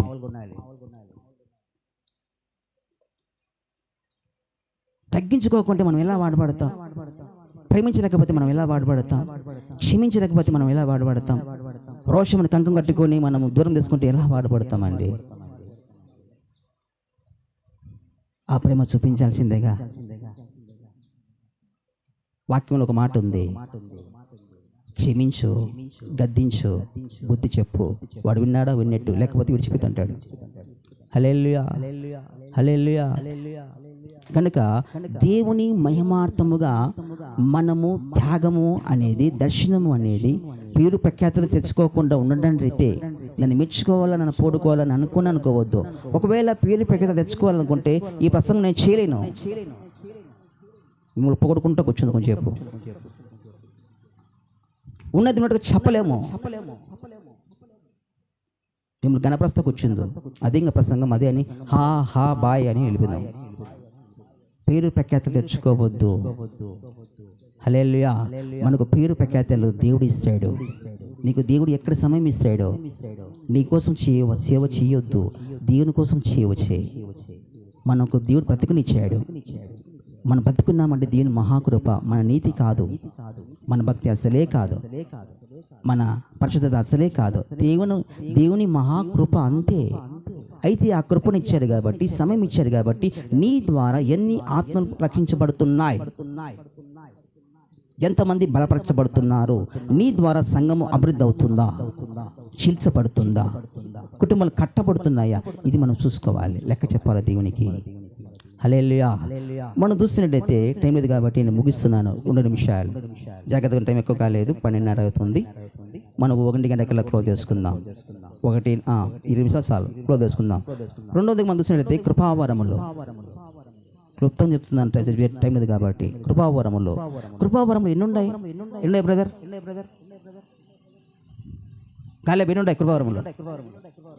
దండ ఎట్లా నా చెప్పు, నా నోటి చెప్పు, ఎన్నున్నాయి బ్రదర్? ప్రభుదాసాయి గారు ఎన్నున్నాయి కృపావరములు? 9 ఉన్నాయి. 9 అనే వాళ్ళు చేయొద్దు, పైకి అవుతాయండి. సందేశమే ఎవరికైనా ఏమంటాడు, మళ్ళీ ఏం చెప్తాడు అని. నానావిధ కృపావరములు అన్ని కలిపి 21. హల్లెలూయా. ఆత్మవరములు కృపావరములు 9. నేను చెప్పింది ఆత్మవరములు కృపావరములు 9. నానా విధమైన కృపావరములు దాన్ని కలిపితే 21. 21కిలో 9 తీసేస్తే ఎంత జాన్సన్? 11 కృపావరములు. 12 ఏం జాన్సన్ లెక్కలు వీకా? దేవుని స్తోత్రం. హల్లెలూయా. 12 కృపావరములు, నానా విధమైన కృపావరములు. అయ్యింటి మనం చూద్దాం. మనం చూసినట్లయితే మొదటి కొరింథీ 12:4లో మనం చూస్తాం. త్వరగా టైం లేదు. కృపావరములు నానా విధములుగా ఉన్నవి కానీ ఆత్మ ఒకడే, మరియు పరిచర్యలు నానా విధములుగా ఉన్నవి కానీ ప్రభు ఒక్కడే. నానా విధములైన కార్యములు కలవు కానీ అందరిలోనూ అన్నిటినీ జరిగించు దేవుడు ఒక్కడే. అయినను అందరి ప్రయోజనం కొరకు ప్రతివానికి ఆత్మ ప్రత్యక్షత అనుగ్రహింపబడుచున్న, ఎలా అనగా ఒకనికి ఆత్మ మూలముగా బుద్ధి వాక్యమును, మరొకనికి ఆ ఆత్మను అనుసరించిన జ్ఞానవాక్యమును, మరొకనికి ఆత్మ వలననే విశ్వాసమును, మరొకనికి ఆ ఒక్క ఆత్మ వలననే స్వస్థపరచు వరమును, మరొకనికి అద్భుత కార్యములను చెయ్యి శక్తియు, మరొకనికి ప్రవచన వరమును, మరొకనికి ఆత్మల వివేచన వరమును, మరొకనికి నానావిధ భాషములు, మరొకనికి భాషలు అర్థమిచ్చే కృపావరము, చెప్పు శక్తియు అనుగ్రహింపబడి అయినను వీటన్నిటిని ఆత్మ ఒకడే తన చిత్తము చొప్పున ప్రతి వానికి ప్రత్యేకముగా పంచి ఇచ్చుచూ ఉన్నాడు. గట్టిగా చప్పలు కొడుతూ గట్టిగా చప్పలు కొడుతూ గట్టిగా హల్లెలూయా. రోమీయులు రాసిన పత్రికల్లో మనం చూసినట్టయితే 12వ అధ్యాయము 4 నుంచి 6 వరకు చదువుకుందాం. త్వరగా టైం లేదు కాబట్టి తొందరగా ముగించుకుందాం. రోమిల రాసిన పత్రిక 12వ అధ్యాయం 4వ వచనం. ఒక్క శరీరములో మనకు అనేక అవయములు ఉండినో ఈ అవయములన్నింటినీ చదవనమ్మా. ఒకటే పని ఎలాగూ ఉండదో అలాగే అనేకులమైన మనము క్రీస్తులో ఒక శరీరముగా ఉండి ఒకరికొకరము ప్రత్యేకముగా అవలమై ఉన్నాము. మనకు అనుగ్రహింపబడిన కృపా చొప్పున వేర్వేరు కృపావరములు కలిగిన వారమై ఉన్నాము. హల్లెలూయా. ఆత్మవరములు 9 అనేక విధములుగా చూస్తే అనేక విధములుగా చదవనమ్మా. మన కలిగినటువంటి వేర్వేరు కృపావరములు కలిగినటువంటి వారే ఉన్నాము గనుక ప్రవచన వరం అయితే విశ్వాసము పరిమాణమై చొప్పున ప్రవర్తింపము. పరిచర్య అయితే బోధించేవాడైతే బోధించుటల్లోను, హెచ్చరించేవాడైతే హెచ్చరించుటల్లోను పని కలిగి ఉండుము. పంచిపెట్టువాడు శుద్ధ మనసుతోను, పై విచారణ చేయవాడు జాగ్రత్తతోను కర్ణించు. అది హల్లెలూయా. నానా విధ కృపావరములు ఇవి. ఏంటంటే అక్కడ చూసినట్టయితే ప్రవచన వరం అయితే విశ్వాస పరిమాణంతో నువ్వు ప్రవచిస్తావు. రెండోదిగా చూస్తే పరిచర్య చేయడం కూడా ఒక కృపావరమే. మీ సంఘంలో విశ్వాసులు పరిచర్య చేస్తూ ఉంటాడు, అది కూడా కృపావరమే. ఆ కృపావరం లేకపోతే వాళ్ళు చేయలేరండి. నువ్వు గద్దించినా, అరిచినా, తుమ్మినా, దగ్గినా వాళ్ళు లోపడి చేస్తున్నారంటే వాళ్ళకి ఇచ్చిన gift of treating. Hallelujah. Gift అది. మా సేవకుడు మేము దేవునికి లోబడాలా, పరిచయం చేయాలా. రాత్రి అంతా కష్టపడ్డారు. నేను రాయలసీమకి వెళ్ళి ప్రార్థన తీసుకొని లోపల అన్ని రెడీ చేస్తూ ఉన్నారు. ఎవరు భోజనం చేయలేదు, ఉపవాసం ఉన్నారు. తర్వాత నేను వచ్చిన తర్వాత భోజనం చేయనప్పుడు భోజనం చేస్తున్నారు. నేను వచ్చేలాగల్లా 12 అయిపోయింది. కష్టపడి ప్రార్థన చేశారు. కారణం ఏంటో తెలుసా? వాళ్ళకి ఇచ్చిన ఆపరేటింగ్ కృపావరం పరిచర్య చేయుట. హల్లెలూయా. కొంతమంది ఏం చేస్తారంటే మేము పరిచర్య చేస్తున్నామండి, మనం కూడా చెప్పుకుంటున్నాం సేవకులము, నీకు ఇచ్చిన కృపావరం అదే. వాళ్ళు కానుకలు ఇచ్చినా ఈకపోయినా, దశంభాగాలు ఇచ్చినా ఈకపోయినా వాళ్ళ ఇళ్ళకి వెళ్ళి ప్రార్థన చేసి రావడం అంటే నీకు ఇచ్చిన కృపావరం అదే. పరిచర్య చేయుట. నా బిడ్డలు సంఘస్థులు నా పిల్లలండి, వాళ్ళు ఇచ్చినా ఇకపోయినా నేను వెళ్ళాలి, పరిచర్య చేయాలి. ఏదాస గారు అన్నారు, రూపాయి ఇచ్చినా రూపాయి ఇకపోయినా స్తోత్రం అంటాడు. హల్లెలూయా. హల్లెలూయా. సరేమ్మా, దేవుడిని దేంచను గాక. కృపావరం అదే. హల్లెలూయా. ఇది నీలో పనిచేస్తుందా? ఒక ఇంటికి వెళ్తే ఏ ఇంటికి కానుక ఎక్కువ ఇస్తే ఆ ఇంటికి పోతున్నావా? అయితే ఈ కృపావరం నీలో పని చేయలేదు. రికిలవరమ షందర బరిలవరమ. ఈ కృపావరం నీలో ఉందా? ఇచ్చినా ఇకపోయినా, దశభాగం ఇచ్చినా ఇకపోయినా పరిచయం చేస్తున్నావా? దగ్గరికి వస్తే ప్రార్థిస్తున్నావా? ప్రేమతో మాట్లాడుతున్నావా? దీవిస్తున్నావా? బ్లెస్సింగ్ ఇస్తున్నావా? ఎవరు కానుక ఇస్తే, ఎవరు దశమం ఇస్తే వాళ్ళనే ప్రేమిస్తున్నావా? అయితే ఈ కృపవరం నీలో లేదు.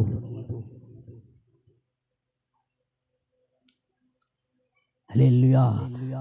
ధనవంతులకే నువ్వు ఎక్కువగా పిలుపునిస్తున్నావా? టీచర్లను, డాక్టర్లను వాళ్ళని పట్టుకుంటున్నావా? పరిచయం అంటే ఏంటండి? వీధులకైనాను, పెద్దలకైనాను, ఎదురాలకైనాను, పిల్లలకైనాను, ధనవంతులకైనా ఒకే విధంగా పరిచయం చేయవాడే పరిచారకుడు. గట్టిగా చప్పట్లు కొడుతూ గట్టిగా. దయచేసి ఏమనుకోబోతు మీరు. హల్లెలూయా. చప్పట్లు ఎందుకు కొట్టమంటాను తెలుసునా? మీకు నిద్ర రాకుండా ఉండాలని అంతే. అంతేగాని ఏదో పెద్ద పాలిగాని కాదు. మీరంతా నాకన్నా పెద్ద తండ్రి క్షమించండి. పెద్దవాళ్ళు మీరంతా ఈ చిన్నవాడిని క్షమించాలి మరొకసారి. హల్లెలూయా. నిద్ర రాకుండా పక్కన నువ్వు టప్పులు కొడుతుంటే పక్కన నిద్రపోరండి. మళ్ళీకి వచ్చేస్తారు వాళ్ళ, అందుకే చెప్పడం అనేది. హల్లెలూయా. అంతేగాని ఈ ఛాలెంజ్ ఏందబ్బా చెప్పడం అంటే చెప్పాలంటారు, అదే కారణం. అదే ఇంకో విషయం తెలుసా మీకు, అనాయింటింగ్ రిలీజ్ అవుతుంది. ఎస్, దేవుని కనపరుస్తున్నప్పుడు, దీని అభిషేకం నువ్వు రిలీజ్ చేస్తున్నప్పుడు పొందుకుంటా ఉంటావు. గట్టిగా చెప్పలు కొడుతూ. మూడోదిగా మనం చూస్తున్నట్టయితే, చదవండి అక్క బాగా చదువుతుంది. చదువునా అమ్మ తల్లి గారు. మనం రెండో చూసినట్టయితే పరిచర్య, తర్వాత బోధించువాడైతే బోధించుటలోను. బోధించువాడంటే నువ్వు బోధిస్తున్నావా? ఎలా బోధిస్తున్నావు?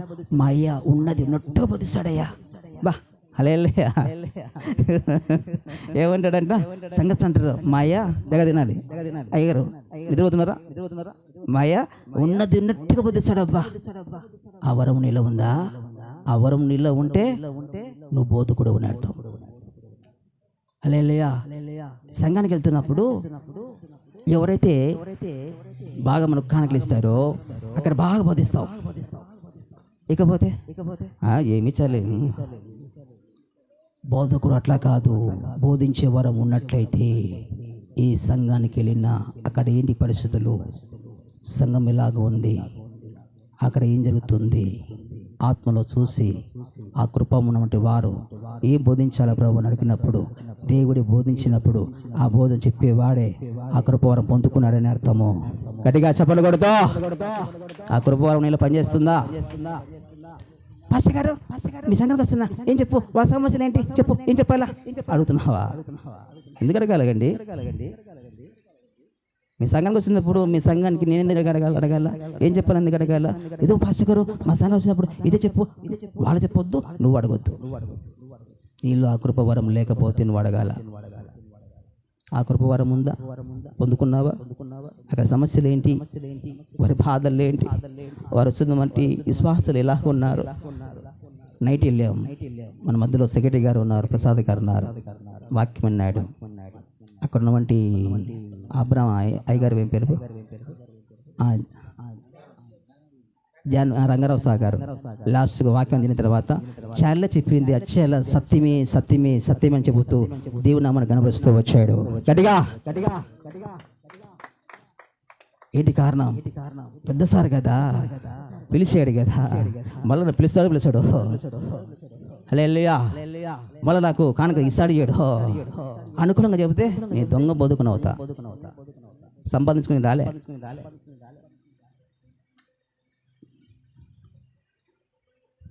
ఆ కృపవరం పొందిన ఉంటే వాళ్ళు అట్లే ఉంటారు. పొందుకున్న కృపవరం. హల్లెలూయా, హల్లెలూయా. వినండి, మూడోదిగా సింపుల్గా చెప్పేస్తున్నాను, టైం లేదు కాబట్టి. మూడోదిగా మనం చూస్తున్నట్టయితే హెచ్చరించేవాడైతే సంఘంలో హెచ్చరిక అనేది చాలా అవసరం. ఏ ప్రసంగం చూసినా హెచ్చరిక హెచ్చరిక హెచ్చరిక హెచ్చరిక. ఒకసారి ఎరచడికి వెళ్ళాను, అక్కడ కూడా దేవుడు హెచ్చరిక చేస్తున్నాడు. హెచ్చరిక. ఆ కృపవరం పొందుకున్నామంటే నువ్వు హెచ్చరిక చేస్తూనే ఉంటావు. హెచ్చరిక ఖచ్చితంగా చేయాల్సిందే. అతను మాట్లాడుతున్నా నువ్వు హెచ్చరిక చేస్తావు. ఏంటండి ఈ టైంలో హెచ్చరికలు ఏం మాటలేంటండి? ఈ టైంలో గద్దింపు మాటలేంటండి? హెచ్చరిక అనేది కూడా ఒక కృపావరం. హల్లెలూయా. ఈ సేవకుడు అంటే హెచ్చరిక చేస్తున్నాడప్ప. ఆయనకి ఇచ్చిన గిఫ్ట్ ఆఫరింగ్ అవుతుంది, అది ఆయనకి ఇచ్చిన కృప. అది హెచ్చరిక లేకుండా కదా సంఘం భ్రష్టం అయిపోతుంది ఈ దినాలలో. ఆ కృపవరం మనం పొందుకోవాలి కదా. కంగ కాపర్లము పొందుకోకుంటే సంఘస్థులు ఎలా పోతారండి? ఎప్పుడూ ఆశీర్వాదం ఆశీర్వాదం అంటే అమ్మయ్య దేవునికి స్తోత్రం, హల్లెలూయా, స్తుతి మహిమ. హెచ్చరికైతే అమ్మో ఈయన అట్ట చెప్తాడు ఇట చెప్తాడు, ఏడబోతున్నాయన. ఆ కృపవరం పొందుకున్నప్పుడు సంఘము చక్కగా క్రమంలో ఉంటుంది. ఆ కృప పొందినప్పుడు కొన్ని నీకు వ్యతిరేకలు వస్తాయి, రాక మానవ్. అయితే ఆ కృపవరం పొందుకోకుండా ఉన్నవంటి వారైతే హెచ్చరిక చేయలేరు. సింపుల్గా ఊరికి రెండు మాట చేసుకుని చెప్పేస్తా అంటారు. అదే వాళ్ళకు కొన్ని కథలు, ఆ కథ ఈ కథ కట్ట కథ కల్పన కథ ఎన్ని పోతూ ఉంటాయి. కారణం ఏంటో తెలుసా? ఆ కృపావరం గిఫ్ట్ ఆఫరింగ్ కాలే వాళ్ళకి. హల్లెలూయా. హెచ్చరిక వరం లేదు, గద్దింపు వరం లేదు, బుద్ధి చెప్పే వరం లేదు. ఇంకా హల్లెలూయా. అర్థమవుతుందా? మనం చూస్తున్నట్టయితే చదవండి అక్కడ, పంచిపెట్టేవాడు శుద్ధ మనసుతోను, పంచిపెట్టే అది కూడా కృపావరమే. పంచిపెట్టేటప్పుడు మనకు లేకపోయినా వాళ్ళు తింటే చాలన్నా అంటామే. హల్లెలూయా. అది కూడా కృపావరమే, అది కూడా కృపావరం అండి. హల్లెలూయా. హల్లెలూయా. నాకే కావాలి, వాళ్ళు తింటే లేకుండా ఆ కృపావరం పొందుకోలే వాళ్ళు. ఆ కృపావరం పొందుకుంటే పంచి పెట్టేటప్పుడు స్వార్థం లేకోకుండా పంచి పెడుతుంటాడంటే నాకు అవసరం, నాకు లేకున్నా పర్లేదు. మన జాస్వాయ్ గారు ఉన్నారు, ఆయన దగ్గర ఈ మధ్యకాలంలో, అప్పుడు నాకు తెలియదు కానీ ఈ మధ్యకాలంలో ఎంత ఉంటే అంత ఇచ్చా అంటాడు. ఏమన్నా అంటే ఏం చేస్తే చాలేదు కానీ పెట్టు పప్పులు పని చేపిస్తుంటాడు పాపం. అది కూడా కృపావరమే. కొంతమంది దాపెట్టుకుంటారు, వాళ్ళకి ఆ కృపావరం లేదు పాపం. ఏం చేస్తారు వాళ్ళు? దేవుని అడగలేదు. హల్లెలూయా. పంచి పెట్టేవాడు. ఇప్పుడు పలికిన గారు కూడా నెలకు 30,000 పంచి పెడుతున్నాడు బాబు. ఎంత ఎంత నేను నాకు పొగలేదు, వాక్యం కరెక్ట్. కృపావరం 30,000 ఇవ్వడం ఆశమాషా, ఖర్చు పెట్టడం ఆశమాషా. ఆయనకి ఇచ్చిన కృపావరం గిఫ్ట్ ఆఫ్ రేటింగ్. ఇవ్వాలి, చెయ్యాలి, ముందుకు సాగాలి, ఇవ్వాలి, ఇలా చేయాలి. కారణం ఏంటి? పంచిపెట్టేవాడు శుద్ధ మనసుతోనూ. హల్లెలూయా. ఇది పంచుతున్నాం స్వార్థ మనసుతో కాదండి, శుద్ధ మనసుతోనూ. ఆ కృపవరం ఉంటే శుద్ధ మనసుతో నువ్వు ఇస్తూ ఉంటావు, మంచి మనసుతో ఇస్తూ ఉంటావు. ఇచ్చి మనం లెక్కల వేయమల్లా. నేను అది చేశాను అని చెప్పుకోవాలా. ఆ కృపవరం ఇలా ఉంటే శుద్ధ మనసుతో ఇస్తూ ఉంటావు. నేను చెయ్యాలి, ఇది సంఘంలో చేయాలి, ఇలాగ చేయాలి అని. ఆ కృపవరం ఉన్నట్టయితే, ఆ కృపవరం లేకపోతే కొన్నాళ్ళు మాత్రమే చేయగలరు, లేదు కనుక వాళ్ళు మానుకుంటారు. హల్లెలూయా. కొన్నాళ్ళు ప్రయాసం చేస్తాం, వాళ్ళు చేస్తారు కదా మనం చేద్దామని. ఆ కృపవరం లేనందున వాళ్ళు ఇనికిల్లిపోతారు. హల్లెలూయా. ఆ కృపవరం ఉంటే స్వార్థం లేకోకుండా సంఘంలో అయినా చేయడానికి ముందుకు అడుగు వేసినట్టు వాళ్ళు ముందుకు వెళ్తూనే ఉంటారు. ఎన్నికి ఇవ్వడము వాళ్ళకి తెలియదుగా. కారణం ఏంటంటే వాళ్ళకి ఇచ్చిన కృపావరం. అది చప్పలు కొడుతూ ప్రవణంగా కనబడతాం గట్టిగా. హల్లెలూయా. ఇంకా చూసినట్టయితే పై విచారం చేయవారు, అయ్యా మీ పని చేసుకుంటున్నాం, ఇలా చేసుకుంటున్నాం, నీకు ఇష్టమేనా? దేవుని సన్నిధిలో విచారణ చేస్తూ ఉంటాడు, సేవకుల దగ్గర విచారణ చేస్తూ ఉంటాడు. ఎవరు? ఆ కృపావరం ఉన్న వాళ్ళు. ఆయనకేం చెప్పాలి, ఈయనకేం చెప్పాలి, అంత నాదే, నేనే కింగ్స్. హల్లెలూయా. ఆ కృపవరం లేక, ఆ కృపవరం అంటే వాళ్ళు పిలుస్తున్నారు, ప్రభువా పవన్ల వద్ద విచారణ చేస్తాడు దీని సన్నిధిలో. రెండోది నాయకుల దగ్గర విచారణ చేస్తాడు. హల్లెలూయా. మా నాయకులు ఉన్నవంటి ఏదాసాయి గారు ఉన్నారు. ఏదైనా కానీ సమస్య వచ్చినప్పుడు అయ్యగారితో విచారణ చేస్తూ ఉంటాం. అయ్యగారు చేస్తున్నాను లేదయ్యా, తప్పకుండా ఇలా చేయాలయ్యా, ఏంటి చేయాలి అడుగుతూ ఉంటాం. ఇదే సమస్య వచ్చినప్పుడు ఇలా ముందుకు వెళ్ళాలి అడుగుతూ ఉంటాం. ఏంటి పెద్దలు నాయకులు ఉండడము మనకు మంచిది, చాలా మంచిది. ఆలోచనకర్తలు నాయకులు ఉండడం సంతోషకరం. ఆ కృపవరం ఉన్నవంటి వాళ్ళు అలా ఫాలో అవుతూ ఉంటారు. ఆ కృపవరం లేకపోతే ఎవరు చెప్పినా ఫాలో అవుతారు. వాళ్ళు చెప్తే వాళ్ళు మాట వింటారు, వీళ్ళు చెప్తే వీళ్ళు మాట వింటారు, వాళ్ళు చెప్తే విచారణ చేయరు. వాళ్ళు అనేక దగ్గర విచారింపుతారు, అక్కడక్కడ లోకం సంగ పోతూ ఉంటారు. ఆ కృపను ఉండే వారు దేవుని సన్నిధిలో విచారణ చేస్తారు, సేవకుల దగ్గర అడుగుతారు, దాని ప్రకారంగా ఫాలో అవుతారు. హల్లెలూయా. ఇంకా చూసినట్టయితే చివరిగా కరుణించువాడు. కరుణ అనేది కూడా ఒక కృపావరం. అయ్యో పాపం అలా జరిగిందా, కరుణ చూపించడం, జాలి కలగడం, ప్రేమించడం, దగ్గర తీసుకోవడం, సంఘమైనను విశ్వాసులైనను వాళ్ళ దగ్గర తీసుకోవడం, ప్రేమించడం, కరుణించడం, వాళ్ళ కోసం ఏడవడం. రాత్రి ఇలా చర్చికి వెళ్ళాను, అయ్యగారు వెళ్ళాను. అక్కడ ఎవరు ఒక మాట చెప్పింది సహోదరి, అయ్యగారు వింటున్నారు. అయ్యా నాకు 2 కుమార్తెలయ్యా, నా భర్త లేడే. 3 కుమార్తెలయ్యా, నా భర్త నన్ను విడాకులు ఏమంటున్నాడయ్యా, వెళ్ళిపోయాడు. 3 ఏళ్ళు అయిందయ్యా, ఇలాగెలా కష్టపడుతున్నావు, నా భర్త చుట్టూ ప్రార్థన చేయండి అన్నప్పుడు మనసు కదిలిపోయింది. కన్నీటితో ప్రార్థన చేయడానికి కృప చూపించాడు దేవుడు. వాళ్ళు ఎవరండి? ముఖం ముఖం తెలియదండి, వాళ్ళు ఎవరు ఎప్పుడు చూడలేదు. వాళ్ళ కోసం నేను ఏడవడం ఏంటి?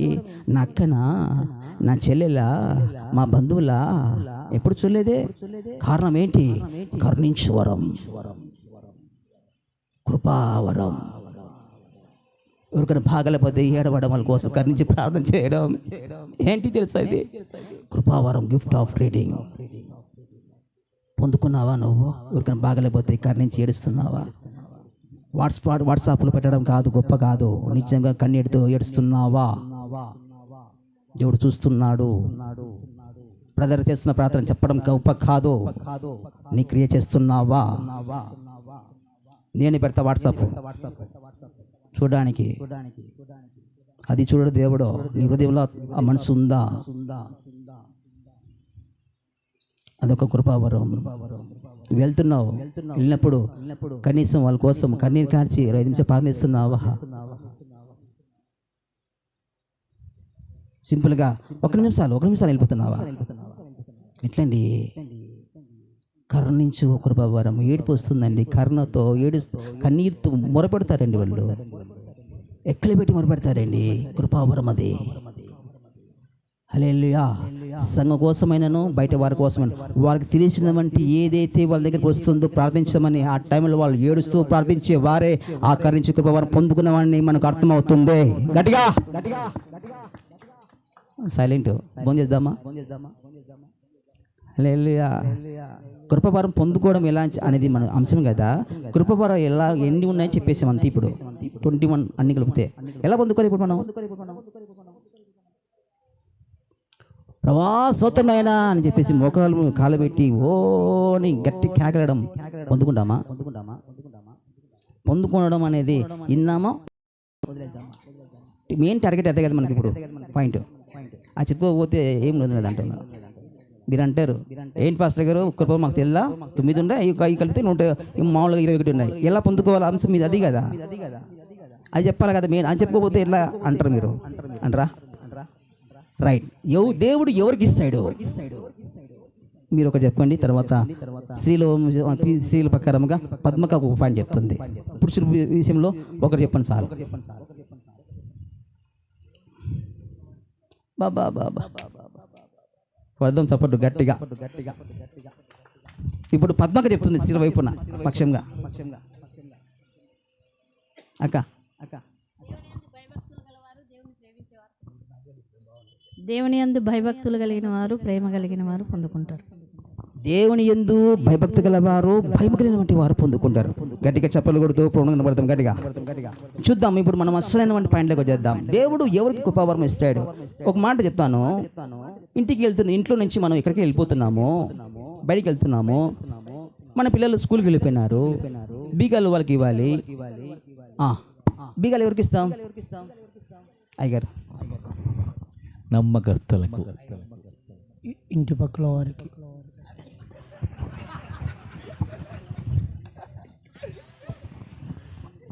హల్లెలూయా. దయచేసి ఏమనుకోవద్దు ప్లీజ్. నాలో ఉన్న భారం మీకు తెలియజేస్తున్నానండి అంతే. నేను మళ్ళా చెప్తున్నాను, మీ కాలికొడుకు విలువ కానండి, నేను పబ్లిక్గా చెప్తున్నాను. అయితే నాలో పెట్టిన భారం మీద పంచుకుంటున్నాను. ఎవరు పొందుకుంటారని కృపావరం?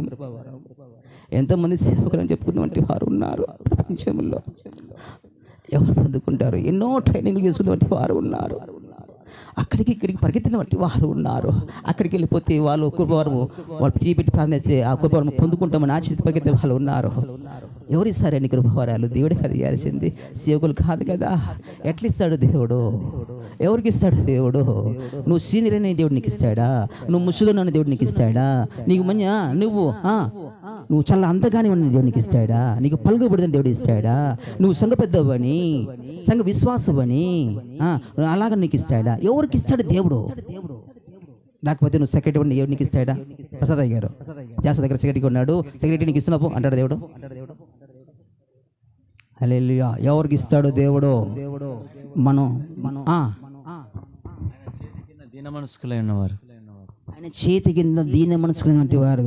చూద్దాం, మనం చూసినట్టయితే దేవుడు ఎవరికి ఇస్తాడు అని చూసినట్టయితే చూడండి, ప్రసంగి గ్రంథంలో చక్కగా మనకు దేవుడు చూపిస్తాడు. ప్రసంగి గ్రంథంలో మనం చూస్తాము, అక్కడ మనకు మంచిగా బాగా అర్థమవుతుంది ఎలాంటి వారికి దేవుడు ఇస్తాడు, అందుబాటులో ఉంటుంది అని చూస్తున్నట్టయితే ప్రసంగి గ్రంథము 2వ అధ్యాయము 26వ వచనము. రైట్, త్వరగా. ఎలా అనగా దైవ దృష్టికి మంచివాడుగా ఉండువానికి దేవుడు జ్ఞానమును, తెలివిని, ఆనందమును, చాలు. జ్ఞానము కూడా కృపవరం కాదా? హల్లెలూయా. రైట్. దేవుడు ఎవరికి ఇస్తాడంటే దైవ దృష్టికి మంచివాడుగా ఉన్నవాడు. చెడ్డోనికి కృపవరం దేవుడు ఇవ్వడో, తిరుగుబాటు చేసేవాడికి కృపవరం దేవుడు ఇవ్వడో, సాడీలు చెప్పేవాడికి కృపవరం దేవుడు ఇవ్వడో, వ్యభిచారం చేసే వాడికి ఇస్తాడా దేవుడు కృపవరం? అపదిగ్గా తిరుగుతున్నటువంటి వారికి దేవుడికి ఇస్తాడా కృపవరం?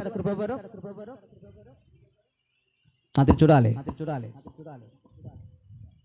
చెప్పాలి ఎవరికి ఇస్తాడు? అసూయ పరులకు దేవుడు కృపవరం ఇస్తాడా? అతను మంచిగా వాడబడుతున్నాడు. అయ్యగారు, అయ్యా ఒక్క నిమిషం అయ్యా, లేచిన పెద్దవారు ఏమనుకోవద్దు, మీరు రండి అయ్యా. మంచిగా వాడబడుతున్నాడు.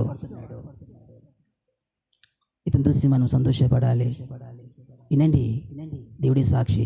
నేను ఇంటికి వెళ్ళాను, కారు చూశాను, దేవుని స్తుతించాను హృదయపూర్వకంగా. దీనికి స్తోత్రమయ్యా, మంచి కారు ఇచ్చాడయ్యా, నా హృదయపూర్వకంగా నేను దేవుని స్తుతించాను.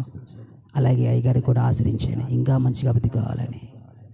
అసూయ పరులకు దేవుడు కృపవరం ఇవ్వడు. ఒక వ్యక్తి హైలైట్ అవుతున్నప్పుడు, ఒక వ్యక్తి అభివృద్ధి అవుతున్నప్పుడు మనం అసూయ పడితే ఆ ఆపరేటింగ్ కృపావరములు మనం పొందుకోలేము. ఎంతమంది సేవకులు ప్రార్థించినప్పటికీ. చప్పలు కొడుతూ ప్రాణంగా పడుతూ గట్టిగా గట్టిగా చేతులపై గతాలి గట్టిగా హల్లెలూయా. ఎప్పుడు కృపావరం పొందుకుంటామంటే దైవ దృష్టికి మనం మంచివాడుగా ఉన్నప్పుడు. ఎలాగా మంచివాడకంటే ఎలాగా? మంచివాడు బాగుపడుతున్నట్టు వారిని చూసి సంతోషపడతాడంట. ఇంకా బాగుండాలయ్యా. నీ సంఘంలో విశ్వాసులు ఏం తెచ్చుకున్నా సంఘస్థుల వంటి సేవకులు అంటే మనము సంతోషపడుతూ మంచిగా ఉంటాం. ఎందుకంటే విశ్వాసులు ఉంటే మాకు నెట్టి అని మంచివారైతే కూర్చోనయ్యా, చాలా వందనాలు. అదే సరిగా లేకపోతే నాకే లేదు ఈయనకి ఇదే, హల్లెలూయా, నాకే సంఘ కాపురం అంటే సేవకునికి నాకే లేదు, వీడు తెచ్చుకుంటాడా? వాని కోసం సరిగ్గా ప్రార్థన చేయం. హల్లెలూయా. వాని కోసం సరిగ్గా మనం ప్రార్థన చేయలేము, మన చేత కాదు. ఎందుకంటే ఆ కృపావరం లేదు. అసూయ,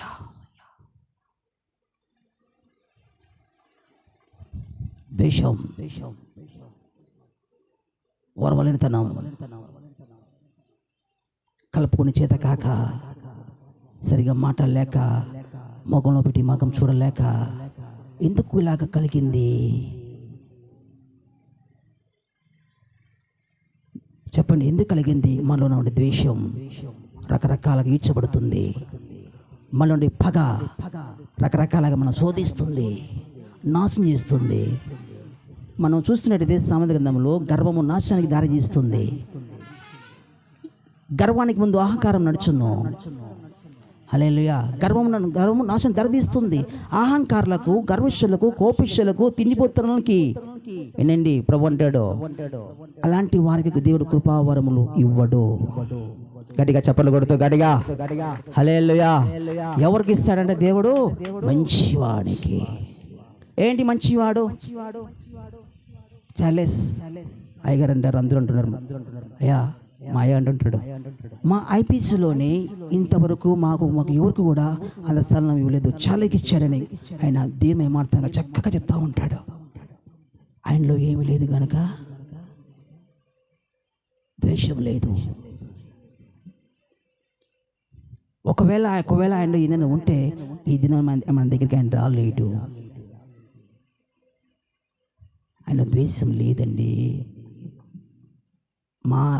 మావారు, నా పిల్లలు వాస్తవం చెప్తున్నాను, ఈ స్థితిలో ఉన్నాను కారణం ఫస్ట్ దేవుడు, రెండోది మా ఆత్మీయ తండ్రి వంటి పుష్పరాజయ్య గారు. దీని మహిమార్థంగా మూడో వ్యక్తి అయ్యగారు ఏదేశాయి గారు ఆలోచన చెప్పి నడిపిస్తూ ప్రార్థన చేస్తూ మాట్లాడుతూ ఉంటాడు. కొన్ని విషయాలు ఏదైనా మాట్లాడినప్పుడు కూడా మళ్ళీ సరి చేయబడుతూ ఉంటాం, మళ్ళీ మాట్లాడుతూ ఉంటాం. పోగొట్టుకోలేముగా, మమ్మల్ని పోగొట్టుకోలేడుగా, ఆయన మేము పోగొట్టుకోలేముగా. కరుణ, కనికరం, వరం రీడింగ్ అవుతున్నప్పుడు, ఆపరేటింగ్ అవుతున్నప్పుడు ప్రేమిస్తూ ఉంటుంది. హల్లెలూయా. మంచివానికి దేవుడు ఇస్తాడు. ఎవరు మంచివాడు? ఇప్పుడు చెప్దాం. ఎవరు మంచివాడు? మంచివాడని ఎవడు ఈ లోకంలో? అయ్యా ఎవరో చెప్తున్నారు. బాబా బాబా చప్పలు కొడదాం గట్టిగా, కొట్టండి, ఆయనకన్నా కొట్టండి చప్పలు. హల్లెలూయా. ముగిస్తుంది నాకు 5 నిమిషాలు చాలు. మీది నాకు సమయం మీ గురించి నాకు తెలుసు, కానీ పరిశుద్ధాత్మ దేవుడు రీడింగ్ చేస్తూ ఉన్నాడు. నేను ఆపులేకపోతున్నాను. 5 నిమిషాలు చాలు. ఎలా పొందుకున్నామంటే మంచివాడునికి దేవుడు ఇస్తాడంట. ఎవరు మంచివాడు? ప్రభు మెచ్చుకున్న వంటి వాడే యోగ్యుడంట. రైట్, మంచిది.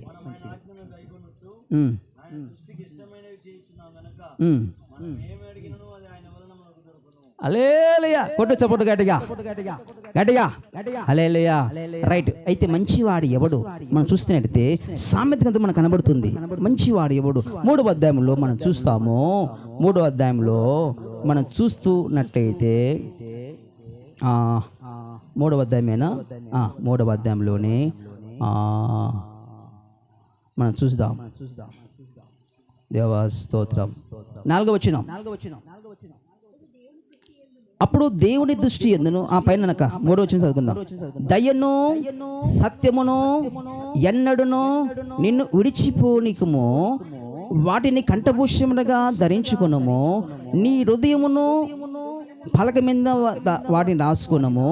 అప్పుడు దేవుని దృష్టి యందును మానవుల దృష్టి యందును నీవు దయ నొంది మంచివాడమని అనిపించుకుందువు. గట్టిగా చప్పలు కొడుతూ ప్రమాణం కనపడదాం గట్టిగా. హల్లెలూయా. దేవుని దృష్టికి మనం మంచివాడమని ఎప్పుడు అనిపించుకుంటామంట? ఏం చెప్పండి అయ్యా, మన సేవకులం కదా. విశ్వాసుల కంటే బద్మానంగా ఉన్నాకండి.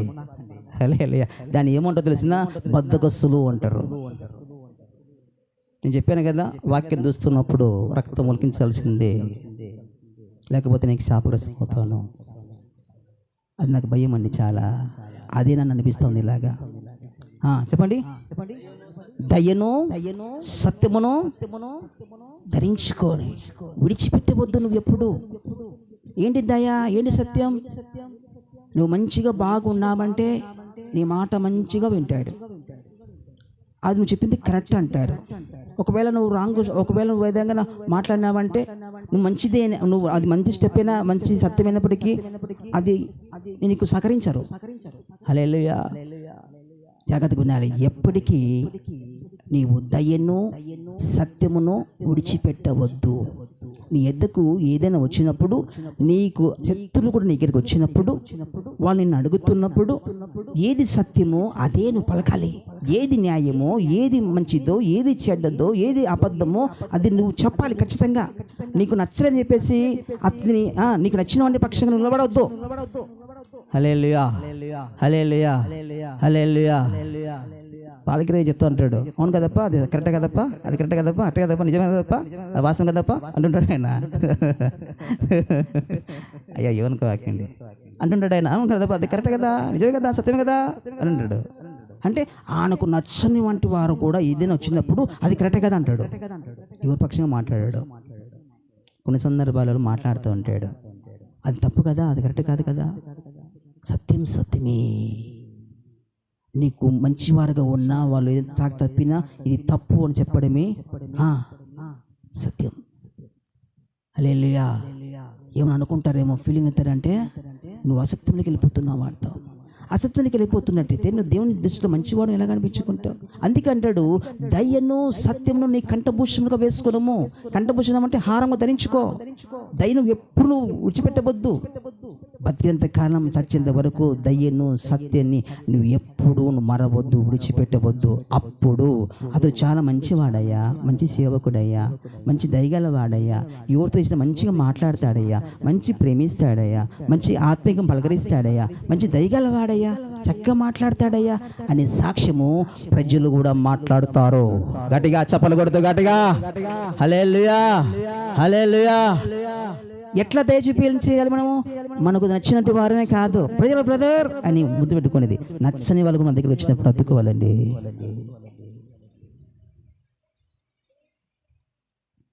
నేను చాలా ఇష్టపడతాను, తెలిసిన వంటి వారైనా తెలియని వంటి వారైనా కనబడుతున్నప్పుడు మాట్లాడుతున్నప్పుడు వాళ్ళకు మంచి ప్రేమ చూపించడానికి ఇష్టపడతా ఉంటాను.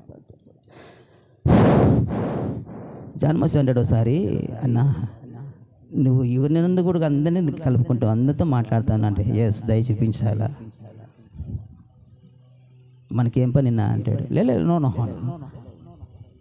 మనకు నచ్చిన వారే కాదండి, నచ్చని వారు కూడా కనబడుతున్నప్పుడు వాళ్ళ పరిస్థితి అర్థం చేసుకున్నప్పుడు మనం వాళ్ళకు దయ చూపించాలా.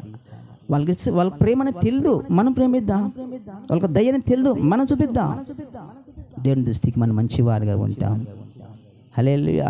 అరే చాలాసార్లు నేను ఇలాగ మాట్లాడినాను, అలా మాట్లాడినాను, ఈ పొద్దు ఆయన నన్ను పిలుచుకుని మాట్లాడుతున్నాడు, హత్తుకుంటాడు, ప్రేమిస్తున్నాడు అని అతని మనస్సాక్షి తెలియదా తెలుసుకుంటుంది కదా. బయటికి చెప్పకపోయినా అతని హృదయం దేవుడు అతనితో మాట్లాడతాడు కదా. అంతకంటే ఏం కావాలండి మనకు? హల్లెలూయా. సత్యమును దయను నువ్వు పోనివ్వకము నీ దగ్గరికి వచ్చినప్పుడు. అందుకే నేను చాలామంది శత్రుత సైతం నేను ప్రేమించడానికి ఇష్టపడతాను. చాలా సందర్భాలు పిలుస్తాను, వాళ్ళు సరిగ్గా లోపడకపోతే ప్రభా నేనైతే ప్రేమించానయ్యా, క్షమించానయ్యా, అయితే నా మాటకు వాళ్ళు వినలేదు. ప్రభు అంటాడు నువ్వు సైలెంట్గా ఉండు, విడిచిపెట్టు అంటాడు. సైలెంట్గా ఉంటాను, ఆయన మాటకి లోపడుతాను. గట్టిగా చెప్పలు కొడుతూ గట్టిగా హల్లెలూయా. వాళ్ళు నా పక్కన కూర్చున్నప్పుడు నాతో మాట్లాడకపోయినా నేను దగ్గరికి వెళ్తా, ప్రజల బ్రదర్ ఇందాను బ్రదర్ బాగుంటారా, వాళ్ళు మాట్లాడకపోయినా మగం ఇటు తిప్పుకున్నా వందాలన్నా అంట. దయ చూపించాల్సింది పక్కలో ఉంటే, సేవకులను బట్టి మనమే ప్రేమ చూపకపోతే, దయ చూపకపోతే విశ్వాసులకు నేను ఎలా బోధించగలను?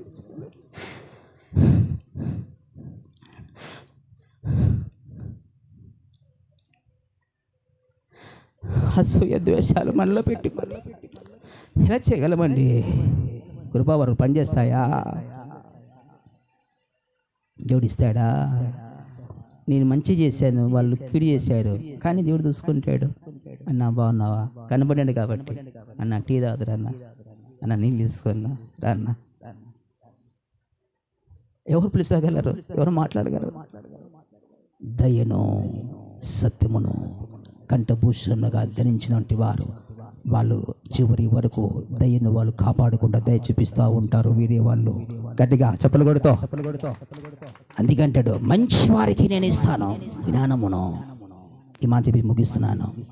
సత్యాన్ని దయ్యాన్ని నువ్వు ఎప్పుడు విడిచిపెట్టవద్దు అన్న. వాళ్ళు అన్నారన్న, అన్నీ నన్ను ఎంతోమంది తిట్టారండి, చెప్పించారండి. ఒకవైపు సేవకులు, ఒకవైపు విశ్వాసులు, ఆత్మీయులు. వాస్తవం చెప్తున్నాను, నాలో ఎవరి మీద కోపం లేదు,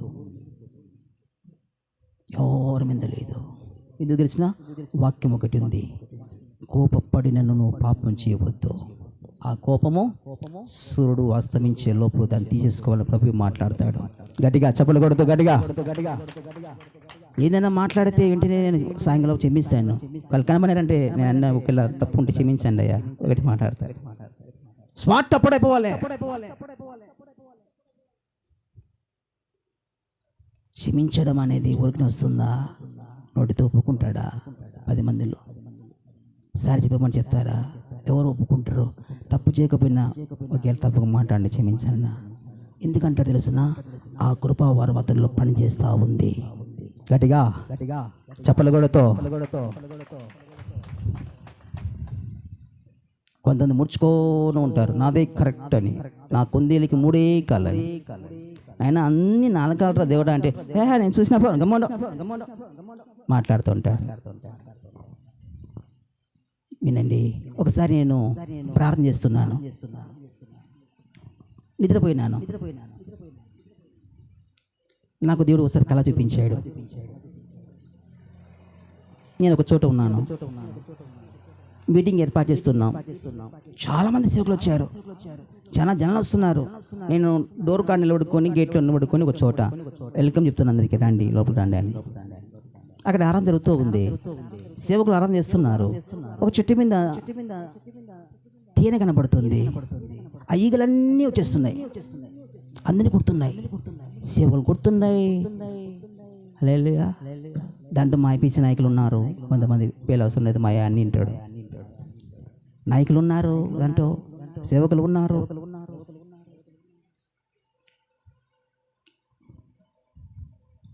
వాళ్ళు కుడుతున్నాయి, వాళ్ళు కళ్ళు తెరవలేదు కానీ ఇటు అనుకుంటున్నారు, పాపం ఆరాధన చేస్తున్నారు. ఫుల్ రైజింగ్ వెళ్ళిపోతుంది ఆరాధన. నేను చూస్తున్నాను, చూసి అరే రే రే ఈగల నుంచి వాలిపోతున్నాయి, పాపం సేవకులు బాధపడుతున్నారు, అల్లాడుతుందని చెప్పేసి పరిగెత్తుకుంటూ పోయినాను. ఆ చెట్టు ఎక్కుతున్నాను. చెట్టు ఎక్కుతున్న లోపల ఆ తేనె మంచి క్లియర్గా కనబడింది, ఒక్క ఈగ లేదు. ఆ ఈగలన్నీ ఎక్కడికో వెళ్ళిపోయినాయి. ఆ తేనె తీసుకొని అలాగున నేను కింద దిగినాను. కింద దిగుతూ ఉంటే ఎక్కడికో వెళ్ళిపోయిన వంటి ఆ ఈగలన్నీ ఒక మేఘం లాగా రివర్స్ అయిపోయినాయి, టర్న్ అయిపోతున్నాయి. నాకు అనిపించింది, అయ్యో మళ్ళీ వస్తున్నాయి, ఇక్కడ ఉంటే అందరికీ కొట్టేస్తాయని చెప్పేసి అక్కడి నుంచి నేను బయటకు వచ్చేసి ఒక చోట దాక్కున్నా, ఒక గుహలో దాక్కున్నా. అవి తిరిగి తిరిగి తిరిగి తిరిగి తిరిగి వెళ్ళిపోయినాయి. ప్రభు వెళ్ళిపోయినాయి అని చెప్పిన తర్వాత బయటకు వచ్చిన దీన్ని తీసుకున్నా. అక్కడ ఉన్నవంటి ఆ ఆరాధన ఉన్నవంటి వాళ్ళ దగ్గరికి వెళ్ళిపోయినా, అందరికి ఇస్తున్నా, సేవకులకి ఇస్తున్నా, తినండి అని, విశ్వాసులకు ఇస్తున్నా, తినండి అని, అందరికి మంచి పెడుతున్నా. ఈ కళ నాకు వచ్చి ఇంచుమించు 10 సంవత్సరాలు అయిపోయింది. ఆ దినములో తర్వాత కళ్ళ వచ్చింది. ఏంటి ప్రభువా కలిచ్చావు అని ప్రార్థన చేస్తూ ఉంటే ఒక్కసారి ప్రభు నాకు చూపించాడు. చూద్దాం ఆ మాట. సామెత గ్రంథంలో మాట ఉంది, దేవుడు మనకు ఏది ఇచ్చినానో అది కరెక్ట్గా ఉండాలి, వాక్యానుసారముగా. సామెత గ్రంథంలో ఒక మాట మనకు కనబడుతుంది. 24వ అధ్యాయం 13వ వచనం 14వ వచనం. త్వరగా, నా కుమారుడా తేనె త్రాగము, అది రుచికెళ్ళదు కదా, తేనె పట్టి తినుము, అది నీ నాలుకకు తీపియే కదా. నీ ఆత్మకు జ్ఞానము అట్టిదని నీకు తెలుసుకునము, అది నీకు దొరికిన ఎడలా ముందుకు నీకు మంచి గతి కలుగును, నీ ఆశ భంగము కాదు. చప్పలు కొడుతూ ప్రమాణం కనపడతాం గట్టిగా. హల్లెలూయా. ప్రభు ఇచ్చిన వంటి వాగ్దానం అది, ప్రభు ఇచ్చిన వంటి జ్ఞానం అది. నాకు అర్థం కాలే దినాలలో. సొలొమోను అలాగ కూర్చుని ప్రార్థన చేసుకుని అక్కడ మందిలో పండుకుంటే దేవుడు మాట్లాడతాడు, నా కుమారుడు నీకు ఏం కావాలని. ఏమడుగుతాడండి? అయ్యా నేను చిన్నవాడిని, టైంలో కాబట్టి ముగిస్తున్నాను, నేను చిన్నవాడిని, మా నాన్న మంచివాడు, అయితే నాకు జ్ఞానం లేదయ్యా, అందరికి చెప్పడానికి నాకు జ్ఞానం తెచ్చి ప్రవాసాలు అంటాడు. దేవుడు జ్ఞానం ఇస్తాడు. నువ్వు మంచిదే కోరుకున్నావు అంటాడు. నీ శత్రువు ప్రాణాలను కోరుకోలేదు, నువ్వు ఆయుష్కాలం కోరుకోలేదు, ఆస్తిని కోరలేదు అంటాడు, జ్ఞానం కోరేవంటాడు. హల్లెలూయా. జ్ఞానం ఇచ్చిన తర్వాత ఏమి ఇస్తాడండి? ఆస్తిని ఇస్తాడు, ఆయుష్కాలం ఇస్తాడు, మంచిగా క్షేమం ఇస్తాడు, అభివృద్ధి పరుస్తాడు. హల్లెలూయా. అర్థమవుతుందా? దేవుడు ఎవరికి ఇస్తాడంటే మంచిగా, దేవుడికి మంచివాడుగా ఉన్నప్పుడు, మనలో దుర్బుద్ధి లేకుండా ఉన్నప్పుడు, శత్రుత్వం లేకుండా ఉన్నప్పుడు, ఒకరు పైకి వస్తున్నప్పుడు అణగదొక్కుతడానికి మనం చూస్తుంటామే, అలాంటి వారికి దేవుడు ఇవ్వడు. కుయో మురపెట్టుకున్న దేవుడు ఇవ్వడు, ఉపవాస ప్రార్థన చేసిన దేవుడు ఇవ్వడు. ఒకరు మంచిగా వాడపడుతున్నప్పుడు, ఒకరికి బాగా లేకున్నప్పుడు నువ్వు అయ్యో పాపం అంటావే, చేతి ఇస్తావే, సలహాలు ఇస్తావే, వాడపడుతున్నప్పుడు మంచిగా చూస్తుంటావే, సంతోషపడుతుంటావే, అలాంటి వారికి దేవుడు చూస్తాడు. ఇతని బుద్ధి ఉంది, వాడపడుతున్నటువంటి వారు మంచిగా ప్రోత్సహిస్తున్నాడు, ఇతనికి కూడా నేను అలాంటికి ఇస్తాను. హల్లెలూయా. అర్థమవుతుందా? కృపవరం పొందుకోవాలంటే మన దేవుని దృష్టిలో మంచి వారికి ఉండాలి. మంచిగా ఉంటే సరిపోదు, దాని తగ్గట్టు ఉపవాస ప్రార్థన కూడా చేయాలి. ఉపవాస ప్రార్థన చేస్తే సరిపోదు, దాని తగ్గట్టు ఎలా ఉండాలంట? పరిశుద్ధ కలిగి జీవించడానికి ఇష్టపడే వారిగా మనం ఉండాలి. ఈ 3 కలిగి ఎవరు జీవిస్తూ ఉంటారో దేవుని దృష్టికి మంచివాడుగాను, ఉపవాస ప్రార్థించేవాడుగాను, మంచిగా పరిశుద్ధంగా జీవించడానికి ఒక భక్తుడు దాంట్లో ప్రార్థన చేస్తాడు. అయ్యా, నేను కల్లో చేసినటువంటి పాపం కూడా ఒప్పుకుంటున్నాను అయ్యా, కల్లో కూడా పాపం నాకు కలుకోకుండా సాయం చేయ తండ్రి. ఎంత పరిశుద్ధంగా జీవించడానికి తీర్మానం చేసుకుంటున్నాను ఆయన. హల్లెలూయా. అలాంటిగా ఆ ఉద్దేశంతో వెళ్ళడానికి నువ్వు ఎప్పుడైతే ఇష్టపడుతుంటావో ఆ విందుకు వెళ్తున్నప్పుడు నీకు కృపావరములు ఆఫ్ ఫీడింగ్ అవుతా ఉంటాయి. గట్టిగా చప్పలు కొట్టు. దేవుడు నీకు కృపావరం ఇచ్చాడు. ముగిస్తున్నాను. ఎలా వాడుకోవాలి? దేవుని మహిమార్థంగా వాడుకోవాలి. నాకు స్వస్థవరం ఉంది, 5,000 పెట్టు వస్తా, 10,000 పెట్టు వస్తా, నీకోసం ప్రవర్తిస్తా, నేను చెప్పింది జరుగుతుంది, నీ మీటింగ్ పెడితే 1,00,000 అయ్యాలి, మీ ఇంటికి వస్తా, అది పెట్టు ఇది పెట్టు. డబ్బులు కమ్ముకోవద్దు కృపావారములను. నువ్వు ధనాపేక్ష కలిగి నువ్వు బిలాములకు తరైపోతావు. హల్లెలూయా, హల్లెలూయా. అర్థమవుతుందా? కృపావరం దేవుడికి ఇచ్చాడు, చక్కగా వాడు. డబ్బు ఇచ్చినా కనుక ఇచ్చినా ఇకపోయినా బ్లెస్సింగ్ చేయి, ఆపరేట్ చేయి, విడుదల చేయి. అందుకంటాడు ఉచితంగా పొందుకున్నారు కనుక మీరు ఉచితంగా పంచిపెట్టండి. ఉచితంగా పంచిపెట్టాలండి. స్వార్థానికి ఉపయోగించుకోవద్దు, ధనాన్ని సంపాదించడానికి ఉపయోగించుకోవద్దు. హల్లెలూయా. కొంతమంది అన్నారు మన తాడపత్రిలో, చాలా సన్న ఇన్ని 1,00,000 సంపాదించిందావు అన్నాడు. 1,00,000 సంపాదించలేనా, 1,00,000 దీని మాత్రం ఖర్చు పెట్టేవన్నాడు. హల్లెలూయా. ముగిస్తున్నాను. కృపావరం దేవుడు నీకు ఇస్తే ఆ కృప నీకు ఇచ్చాడు కదా, దేవునికి స్తోత్రం. ఎలా వాడుకుంటున్నావు? అలా సరిగ్గా వాడకపోతే ఆఫ్ ఫీడింగ్ జరగవు. అర్థమవుతుందా? సరిగ్గా నువ్వు వాడకపోతే ఆఫ్ ఫీడింగ్ అనేది జరగదు. మంచిగా వాడుకుంటేనే ఆఫ్ ఫీడింగ్ జరుగుతుంది. చాలామంది కృపలు పొందుకున్నారు, పోగొట్టుకుంటారండి. దేవుడు ఎనికి తీసుకోడు. వాస్తవంగా అయితే ఒకటి ఇచ్చిన తర్వాత ఆయన రిసీవ్ ఎనికి తీసుకోడు, వాళ్ళే పోగొట్టుకుంటారు.